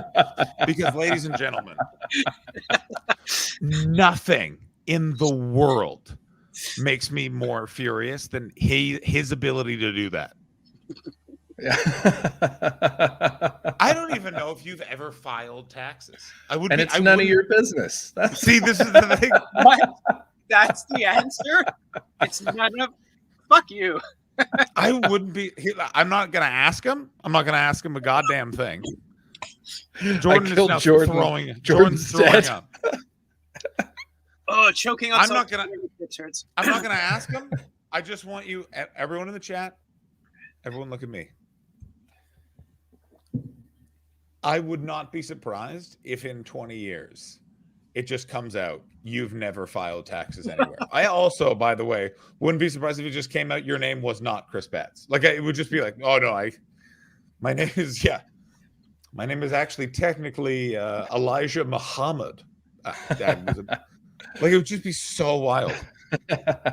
Yeah, I've heard you tell that Woodford Reserve stripper story about like 2 times now. This is like one of your go-to stories to hide your past. Yeah, I'm Robert California. You don't even know my real fucking name. I'm the Lizard King. John, what if you found out Chris had a past life? What do you think it would have actually be? Like, what's a good? I think it would just be another mundane, normal life. I think here's my guess of what it would be. He has like I don't think like he just switched lives just because he was like, I can do that. I would not be surprised. I would do. See? I feel like Chris might have 3 kids. No, here's the weird thing is it's I don't think it's that like it's not a like no one is being harmed by this. It is a game he's playing with himself. Do you understand?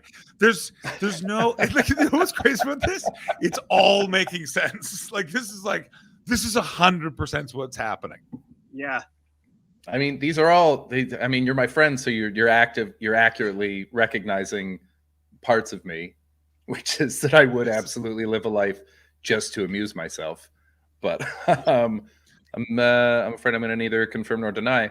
I want you also all to know your COVID experience with a wife is so different than if you had been alone. I shudder to think what would have happened. Like first of all, you'd gone. Like I don't think I would. I would be just hearing from you now. Like where have you been? And the answer would be like, well, where haven't I been? Yeah, I would have gone some places. I wouldn't have been in London. That's for damn sure. I told Sadaf that a few times. I was like, if I was single, this would have been very different. I would have been. I mean, I assume you were saying that to her every night of the fucking week. You were just like, if you. Oh my God. Also, why did? Of course, there was a bunch of things tethering you to. Yeah. I just remembered that whole year. Oh yeah, I understand. Yeah, we're not Yeah. going to go into detail because it's not my story to tell. But you know what? Me understanding that makes a lot more sense now. Yeah. I feel But yeah. like it wouldn't be like it would be grim in this weird way where you would have gained 150 pounds, but it would all be muscle because you'd just be like furiously bench pressing.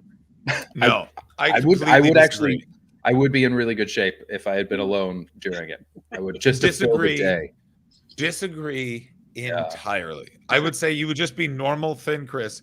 There would have been a lot more drinking, and there would have been a lot of smoking and a lot of like woodsy activities. I broke a lot of sticks, started a lot of fires. Yep. Would have hitchhiked. Would have for sure hitchhiked. What? You'd be the scariest person to pick up. I used to hitchhike all the time. I loved hitchhiking. That was when you were a sweet, fresh-faced boy. That's true. But you know, it's I just would have been picked up by other creepy dudes, and they would have been like, "You want to murder that girl?" And I'd be like, "No, I just want to get where I'm going." But thanks, man. Your facial profile and silhouette would look like how they warn cars not to pick up hitchhikers. Did I tell you the best response I ever got while hitchhiking was a woman who was driving past, and she looked at me and just went, "Yep, totally understand, totally get it." I never hitchhiked for the simple reason, and I'm ready for the entire chat to go, oh, you know yourself, John. No one's picking me up. You'd be shocked. I mean, maybe not now. I feel like if you are older, then it's a harder sell. I think but if you've done it when you were younger, you'd be shocked, man. I think there's certain men who would want you to ride front seat with them, John. If you know what he means. I don't know what he means. What does he mean? They're tired and they need to stay awake because it's a long drive, you know. And you look like somebody who can help with that. Give them I'm just stretching my wrist. Relief. I'm just stretching my wrist right now. That's all. I don't like any of that. I just want to say I got picked up mostly by hitchhikers, by people who hitchhiked when they were younger. It's like a thing that truckers and hitchhikers. They were all I remember, and then they would tell me all their stories from hitchhiking, and they would ask me where I'd been and stuff. So I just want to return to the various things that could be 100% true, by the way, which is coming in from Mr. Steve Mooney about Chris Betts. That is 3 families. You could have 3 families. Coming in from Alex Watson, just at least 7 kids out there. I got to disagree with that. There's no kids, but there could, like, it literally could be just there's a woman who was about to cut into a Denver omelet, and Chris went, "It's very nice being married to you, but this is just part of the process." And like you were for some reason wearing headphones, and then you take them off. I was definitely wearing headphones. So it's definitely you're definitely wearing headphones. I actually like this. Back to Mr. Steve Mooney. I think Chris and Sadaf are Mr. and Mrs. Smith, which, by the way, is a movie I don't believe anyone has seen. But we all know the premise. Of course. Yeah. It's a man who cheats on his wife. I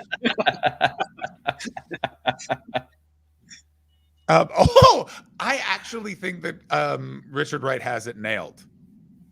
Probably just gone kayaking, but never clarified where you did the kayaking. That's exactly what it is. Richard Wright wins. That's exactly what would have happened. You would have done very irritating things like that. I went canoeing. Well, where? Where would you think I would go canoeing? Like a lake. I want to know which lake. Yeah. It would be like your taxes. That's my business. Yeah, it's it's business. That's a childish way to respond to your friend. Wait, so just to clarify, you won't even say whether or not you do taxes every year? Yeah, it's none of your business. It's nobody's business but mine. What about, does Sadaf know? I've never told her. Wow. But she just knows not to ask, you know? That's a relationship. I mean, that's a relationship you're in. I would I for many reasons do not want to date you. And I feel like no talking about taxes would be like would be before the fact that our sexualities are not compatible with our deep and passionate need for l'amour. Oh, I'm bringing that back, by the way. Nice. Jordan, did you know that? Yeah, thank you. I knew that. Right back at you. Okay. What are other things? I'm really loving this game because I think I got you pegged. Also, something Chris has never done. Been pegged. That's true. I have had things put up my ass, but it was never attached to their pelvis. Well, it sounds like it was just a lamp. That's not where you hide the taxes. The A in VAT is ass. I'll let you fill in the other two. What I like about having Jordan on is Jordan kind of just sort of, he's sort of that, he's snacking, he's smoking, he's having a great time, and he's like a sniper. And he'll just come in, whack-a-zoom, and then just like retreat into the trees. Wow. It's this has been bothering me for over an hour. Can you tell me what that painting is behind you? It's been bothering me for over an hour. Oh shit! Now it's gonna. I mean, it'll become clear I didn't strategically place this here, so I'd have an excuse. I know what it is. I can tell by the corner. It's one of my band's album covers that a friend painted. Hard to get this at the right angle. You're doing a terrible job. Yeah, you're doing like, who are you? Me? This is what we can't see the painting. We can just see less of you. There it is. There it is. Yeah, there we go. Oh, anyways,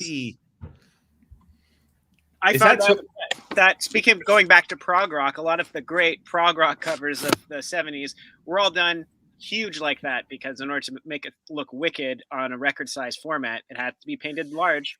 So, Chris, go on to Spotify or Apple Music. I think I'm gonna have to cancel Spotify, guys. I'm so fucking bummed. Yeah, man, they're being dicks. Yeah, shit. I hate. Oh no. Sorry, Oh, there it yeah, is. That's the album cover as a cover. Yeah. Holy Data album. Everybody get the Holy Data album. I've got that on vinyl. I bought it. It's a great album. That's good. I still don't care about vinyl. I don't care. I just like it because there's no screen. That's my. I like it that I can listen to music without looking at my phone or my computer. I just put it like, now I have Bluetooth headphones, which I resisted getting because I thought Bluetooth technology was at its level that it was in 2004. Not realizing now it's actually like, it's very simple and works really well. Yeah. Just didn't know. Just one of those things. That's how you just let technology leave you by, is you just assume things. Anyway, I don't need to look at the screen at all. I'm walking all over the place, headphones on. I keep leaving my phone almost in cafes because I'm like, well, I have my headphones in. I can't leave my phone and my headphones around. They're like, you can, in fact, you can now do that. But how do you pick the music? That's like, I don't listen to playlists or anything. I'm picking album to album. Oh, I have a bunch of different playlists, and I can usually tell by my vibe. Like earlier this month, I was having a bit of a time. And for a full week, I told Chris this, and I'll tell you that. See, Jordan, can you tell what's the similarity of these? Are the only bands I could listen to. Okay. Crosby, Stills, Nash and Young, Eagles, Pink Floyd, Television, Brian Jonestown's Massacre. What are the similarities in all of those bands? A lot of them hated each other. Makes Beautiful Music. All hate each other. There it is, right there. You guessed it 100%. It was something about angry men making beautiful music. I was like, good. This level of not talking about our problems. Yes, sing another song about the flower. Oh, this song is about just sailing, and it's literally a song about sailing. The second verse is just you and him eating grapes. God bless you, you coked, rattled maniacs. Oh man, there's this. Have you ever seen this clip of Crosby and Nash? I don't know if Steven Still's with them in this before us, but they're doing Wooden Ships, but it's the 80s, and Crosby is fucked up. Oh my God, David Crosby is the most unhealthy junkie I've ever seen in my entire. Like, every junkie looks bad. He looks like. Yeah, I haven't seen him in years. Is he still alive? Yep, and he's the paternal father of Melissa Etheridge's kid, right? That I know. That I remember. Yeah. Are you guys ready for a really sad turn in the program? Oh no! What, did the kid die? What? Fentanyl overdose. Yeah. Oh. Yeah. I guess so, man. He died as he lived, doing fentanyl. I'm so sorry. That was an unnecessary joke. Why did I do that? Oh, what? No, I don't want to see his dad now. That's a horrible joke. No, Chris, no. You're being judged by David Crosby right now. I deserve this. I deserve this. That guy really looks like do. he's 8 miles old. No? You say 8 miles old? Yeah, the bird's 8 miles high. Come on. Oh, buddy. Deep cuts. Deep cuts. So you want to be a reference star? John, can I have some of your purple This berries is for back? John's reference. Terrible. Terrible. No, David. No, David. No, David. Can we please? We're gonna need to save David Crosby. Yeah, I'm gonna very save it now. Yeah, good. This know- is you for know what's, Jordan. Jordan, great Oh, reference. yes. Good job. Yeah. Great reference, buddy. Oh man. That's right, guys. There's still 7-year-old like boomer types who will come into the record store and then like start looking at some Crosby, Stills, Nash and Young sometimes records, and I've had this happen 5 times by 500 people, but they'll just go on a tirade about how unfair Neil Young was to the band. Yes. And Jordan, I need you to know they're 100% right. He was very unfair to that band. He was not an original member. He negotiated being in the name. Yeah. And then he stole their format and made Harvest. Oh, you know what I think about that? Yeah. I mean, David's smiling with me there. He's like, I agree with you. I agree with you too, David, you son of a bitch.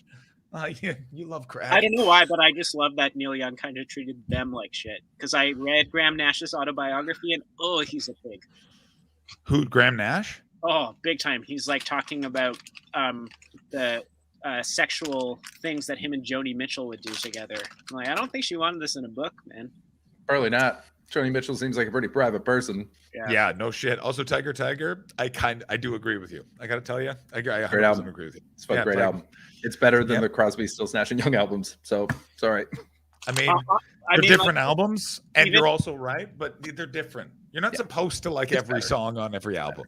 You're not supposed to. On the Beach, that album, On the Beach by Neil Young, is better than the entire Crosby, Stills, Nash and Young catalog. 100% not true. That is 100% not true. You're wrong. Deja, do not. I am I don't think I know that 100% one. right, and I will do this right now.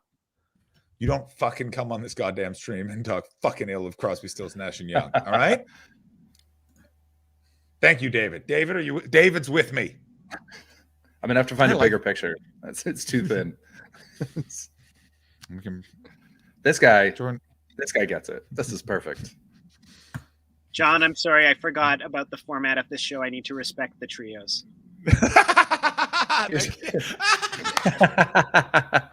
Here's the thing. Crosby, Stills, Nash and Young, brunch bar. Neil Young, strawberry shortcake bar. God, that's that good shit. That's that good shit. I got to agree with you. Actually, I have to like. Crosby, Stills, Nash and Young is very trapped in the 60s and is a really LA band. Like every song is just sort of like we're needlessly playing country and being overindulgent because the rent is cheap. And like, I just love it. But yeah, Neil Young is better because he took that and was like, I'll do this, but like, it'll be about the fields. And we're like, it should be though, Neil. You did it. Yeah. Are you going to go make a synth album now? 2, actually. Oh, okay. Was it Are you going to lose? Are you going to absolutely lose it? Oh, for sure. Okay, cool. Thanks. Oh, he loses it. I love how many times Neil Young is like Bob Dylan. And I don't really get Bob Dylan, but Bob Dylan's clearly good sometimes and not good other times. Great. I was listening to his bootleg series the other day. The Blood on the Tracks one? No, the collection that came out in the late 90s, the 3-disc one. Cool. Yeah. Oh god, my neck. I am going to remember what we were just talking about. Oh god, I'm so tired. Buddy, you need to David Crosby is disappointed in your lack of preparation. He is not impressed at all. Oh, I'm so tired. That was amazing. Yeah. Come on, get your shit together. Oh, David. Skeptical David. Wow. The life narcotic. I got to tell you, that bit was worth it. It's a fun bit. I'm going to propose we raid someone. Yeah, it's a good show. So yeah, we're at like 2 hours now. Wow. Just about. I want to go to sleep. What's the deal? Are you guys stopping this soon? For a month? Yeah, we're set. Tomorrow's the last day that we're doing it until the new year, until January 3rd, because John's Japanese friend is coming to visit him in the UK, so he's going to be busy. And then Ashley is going to be in Ireland visiting her family, and she wants to do family stuff. And we're just going to hang out. I might do some solo streams. Oh, I'm glad, because the last 2 times when you've explained this to a guest, I don't know if you've been aware of it. You've like in great detail explained what I'm doing, in great detail explained with Ashley, and then you just went, and I'm going to be alone. And then he's like, oh, fuck. Well, I sort of took this opinion that I don't really care what John's doing unless the person he's hanging out with is Japanese. So I'm glad. Yeah, absolutely. Yeah. That's whenever he's in Montreal, he hangs out with Mitz. And whenever you're friends with Mitz, I'm friends with Mitz. Oh yeah, okay. Yeah, and John is best friends with Mitz. Oh, and who the hell is Mitz? Mitz Takahashi. Cool Japanese guy. Mitz Takahashi. Yeah, Mitz rules. This reference. What's this reference? Explain the reference. It's a cool Japanese guy in Montreal. Yeah. Oh, also, is it just that? Also who happens to be named after a very popular news anchor. Not named after. They share the same name. Oh, okay. Yeah. Imagine that. Growing up, you're Mitz Takahashi, and you're like, I'm never going to be confused for a Canadian celebrity. Then, bam! Yep. Where was Mitz Takahashi a newscaster? I suddenly remember. I think Montreal CTV. Oh, that's really good. I still, like, the background of this computer is a photograph of the newscaster Max Keeping, who was the host of the news on CJOH. And it's him wearing a weird painted tie, just looking very sad at the ground. And I was like, why did he pose for this photo? And for some reason, it makes me it makes me laugh. Be like, why did he do this? That's your Bradley Cooper eating Haagen-Dazs in Leicester or Trafalgar Square. That's my version of that. That was his promo photo? I don't know what it is. I just found it. Okay. Yeah. I found it Googling. Jordan, look at me. Jordan, look at me. No, we're doing a different thing. Just look at my eyes through the screen. Yeah. I love it so much. In the same way that my other computer, I got to find the photo again, for 10 years was a photograph of Jason Statham with 2 interns on the Opie and Anthony show. And in the background, Jim Norton is stood on a sofa, just making a very evil face. And they have no idea their photo is being ruined. And it improved my life. Those were better years than these years now. Yeah. Because every day I would open my computer and it would just be, oh, it's so good. I'm going to go find that photo. Unless Chris is about to bring it up right now, because I can see him Googling, and he's definitely Googling imaging something. Oh my God, I think David Crosby's about to come up again. Actually, well, what I'm looking for right now, just because you made me think of weird pictures of people. I saw the poster for Guy Ritchie's new movie today, and I can't make heads or tails of the cast, and I wanted you to explain it to me. There it is. Here we go. Oh my God. Guys, do you know what Nextdoor is? Is it like a food delivery service? No, it's like Facebook, but just for your neighborhood. And oh yeah, that's the snitch one, right? Yes. Yeah. And there are some people post such clear scams. This person, hello, anyone available to come over and help me with my car? That reminds me of the scene in 30 Rock where Liz Lemon was hopped up on dentist drugs and she kept asking for Craigslist massages, and then a dude bangs on the door and she's alone. She goes, "You're too late. I already killed her." The guy outside goes, "Ah, darn." Okay, this movie already looks shit. That's so funny. That's inside baseball, Richard, and I love it. This looks like they've fused the transporter with the Great Gatsby into one. Chris, right? Chris, it's such a weird bunch of casting. Chris, are we going to explain the AAA reference? Because I don't want to. No, I don't think so. They can, if they want to know, they can look it up. No, and they will need context that I refuse to share. I think, okay, so it's very interesting. I was listening to a podcast about Jeremy Thorpe, which was who Hugh Grant played in A Very English Scandal, which is on Amazon Prime. I highly recommend you all watch it. It's a great taint of the year. Like, it's 3 hours long. It's Hugh Grant like really didn't play who he played against type in that movie, and now he's just in everything as like a guy that's not like how Hugh Grant used to be. But besides that, I don't even know what this movie is or why I'd want to see it. Here comes a sneeze. It's so he was in. Did you see Guy Ritchie's last movie, The Gentleman? No. Pretty good. Not bad. Better than the last few Guy Ritchie movies. But he plays like a shitty tabloid reporter in it, kind of private investigator guy. And again, it's against type. He's not charming. He's slimy. Did a great job. Really enjoyed him in it. Loved him in Paddington 2 as well. But everyone who saw Paddington 2, by the way, It's starring friend of the amazing. stream, starring friend of the stream, Tim Fitzheim, by the way. Yes, yeah, fucking love Tim Fitzheim in that. See Paddington 2. It's phenomenal. But this is like Guy Ritchie. I can't figure out what the fuck he wants from this because it's Jason Statham, Guy Ritchie staple, Hugh Grant, new Guy Ritchie thing. But then it's Josh Hartnett, who I haven't heard of in 15 years. Oh wow. Aubrey Plaza. Sorry. Bugsy Malone is a UK rapper. He was in The Gentleman as well. I actually really like him. He's cool. And I don't know. Oh, that's Carrie Elwes from The Princess Bride. Carrie Ewells? Yeah. On the bottom left in the sunglasses. Here's the what weird can thing. this movie possibly be with that cast? That's four different movies. Chris, look at me. Two things. One, I just banged my elbow on my television, may have broken my television. Also, my elbow hurts. Two, it could be a sequel to The Princess Bride, and he's just the modern Dread Pirate Roberts. And if that is what this movie is, get ready for me to love a movie. If they've just made the Dread Pirate by the way, if this movie isn't that, I'm very disappointed because I've just invented a movie that I desperately want to see, which is a modern reimagining of the Dread Pirate Roberts saga. That's what I want to see. Great. Is that what that movie is? Is that what I that watched is? the hell out of that. I wish it was. I mean, did you see he also did like a Hallmark Christmas movie with Brooke Shields? Man, that would be so Who did? unbelievable. Fucking Carrie Ewells, Dread Pirate Roberts. I feel like you should have had a bigger career. Yeah, poor guy. He was in Saw. Saw was pretty big. Oh, he was in Saw. Who's he? Yeah. He bookended it.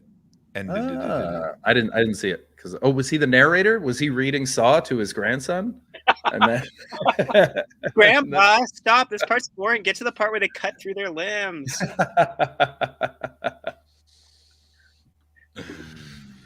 Man, movies. All right. I need to go to sleep. I love you both very much. I see you. It's so nice to see you too, Jordan. One day I will come visit you. I can't for wait real. for you to put your sleeves in frames and take a photo and show me. Oh, buddy. It's going to be good. I'm going to decorate the shit out of that place. Oh, I cannot wait for some sweet sleep. I don't have to travel tomorrow. Oh. Yeah, you're in the same city for 3 days, bud. Of course, it's Birmingham. But... That's fine. Birmingham is the best city to just sit in your hotel room in because you can just look at it and be like, I'm missing nothing. Yeah. Is it still in that hipster one? Of course. Right. Although they replaced the pool table, but it's better. What's that thing where it's like curling but on the sandy table? Oh, no idea. I've never knew what it was called, but yeah, I know the thing. Nice. I don't think anyone knows what that's called. Tiny shuffleboard. Snooker? No, fuck you.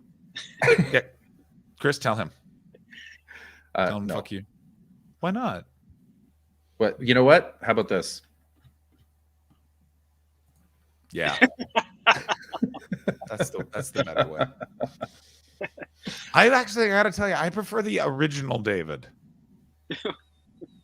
Yeah, but it was too small. It was too small of a picture. You need something that takes up the whole thing. Yeah. And also, I mean, still not impressed. Very unimpressed. I think he is though. He's kind of like, well, you did it again, huh? Skeptical. He's your girlfriend's father, and he asked you to chop wood, but you're a city boy and you don't know how to do it. Chris, I'll have you know, none of my girlfriends have ever had fathers. Yeah, checks out. Yeah. I'm sure they all have. Jordan, All right, anything who are we you'd like to rating? plug? Kenzie? Yeah, Jordan, what would you like to plug? I would love to plug the season of Good Cheer for all and greetings to Jesus. Just today, though. That's the only That's day. like Yeah. You can't trust Jordan. Earlier, I asked him what album everyone should get, and he said the new Taylor Swift, but it was so he could surreptitiously bring down her career. So he might say anything. Yeah. But wait a minute. Well, how would that bring down her career? Is this similar like your feud? John, I know a lot of people, okay?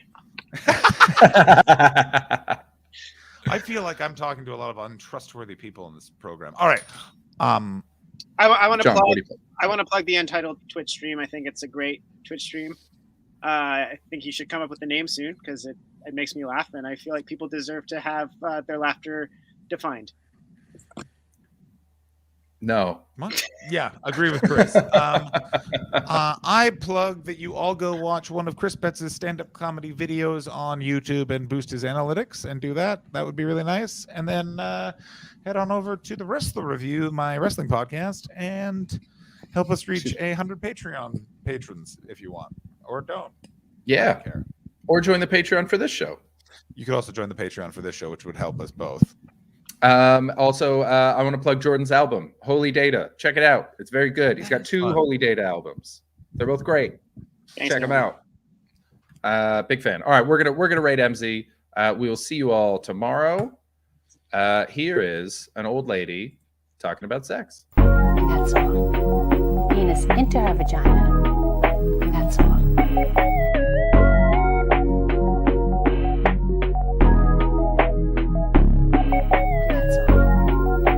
That's called sexual intercourse. Some people call it having sex. So the man passes the sperm to the woman, and now his sperm is in her. Maybe you're wondering if a mistake could be made when having sex.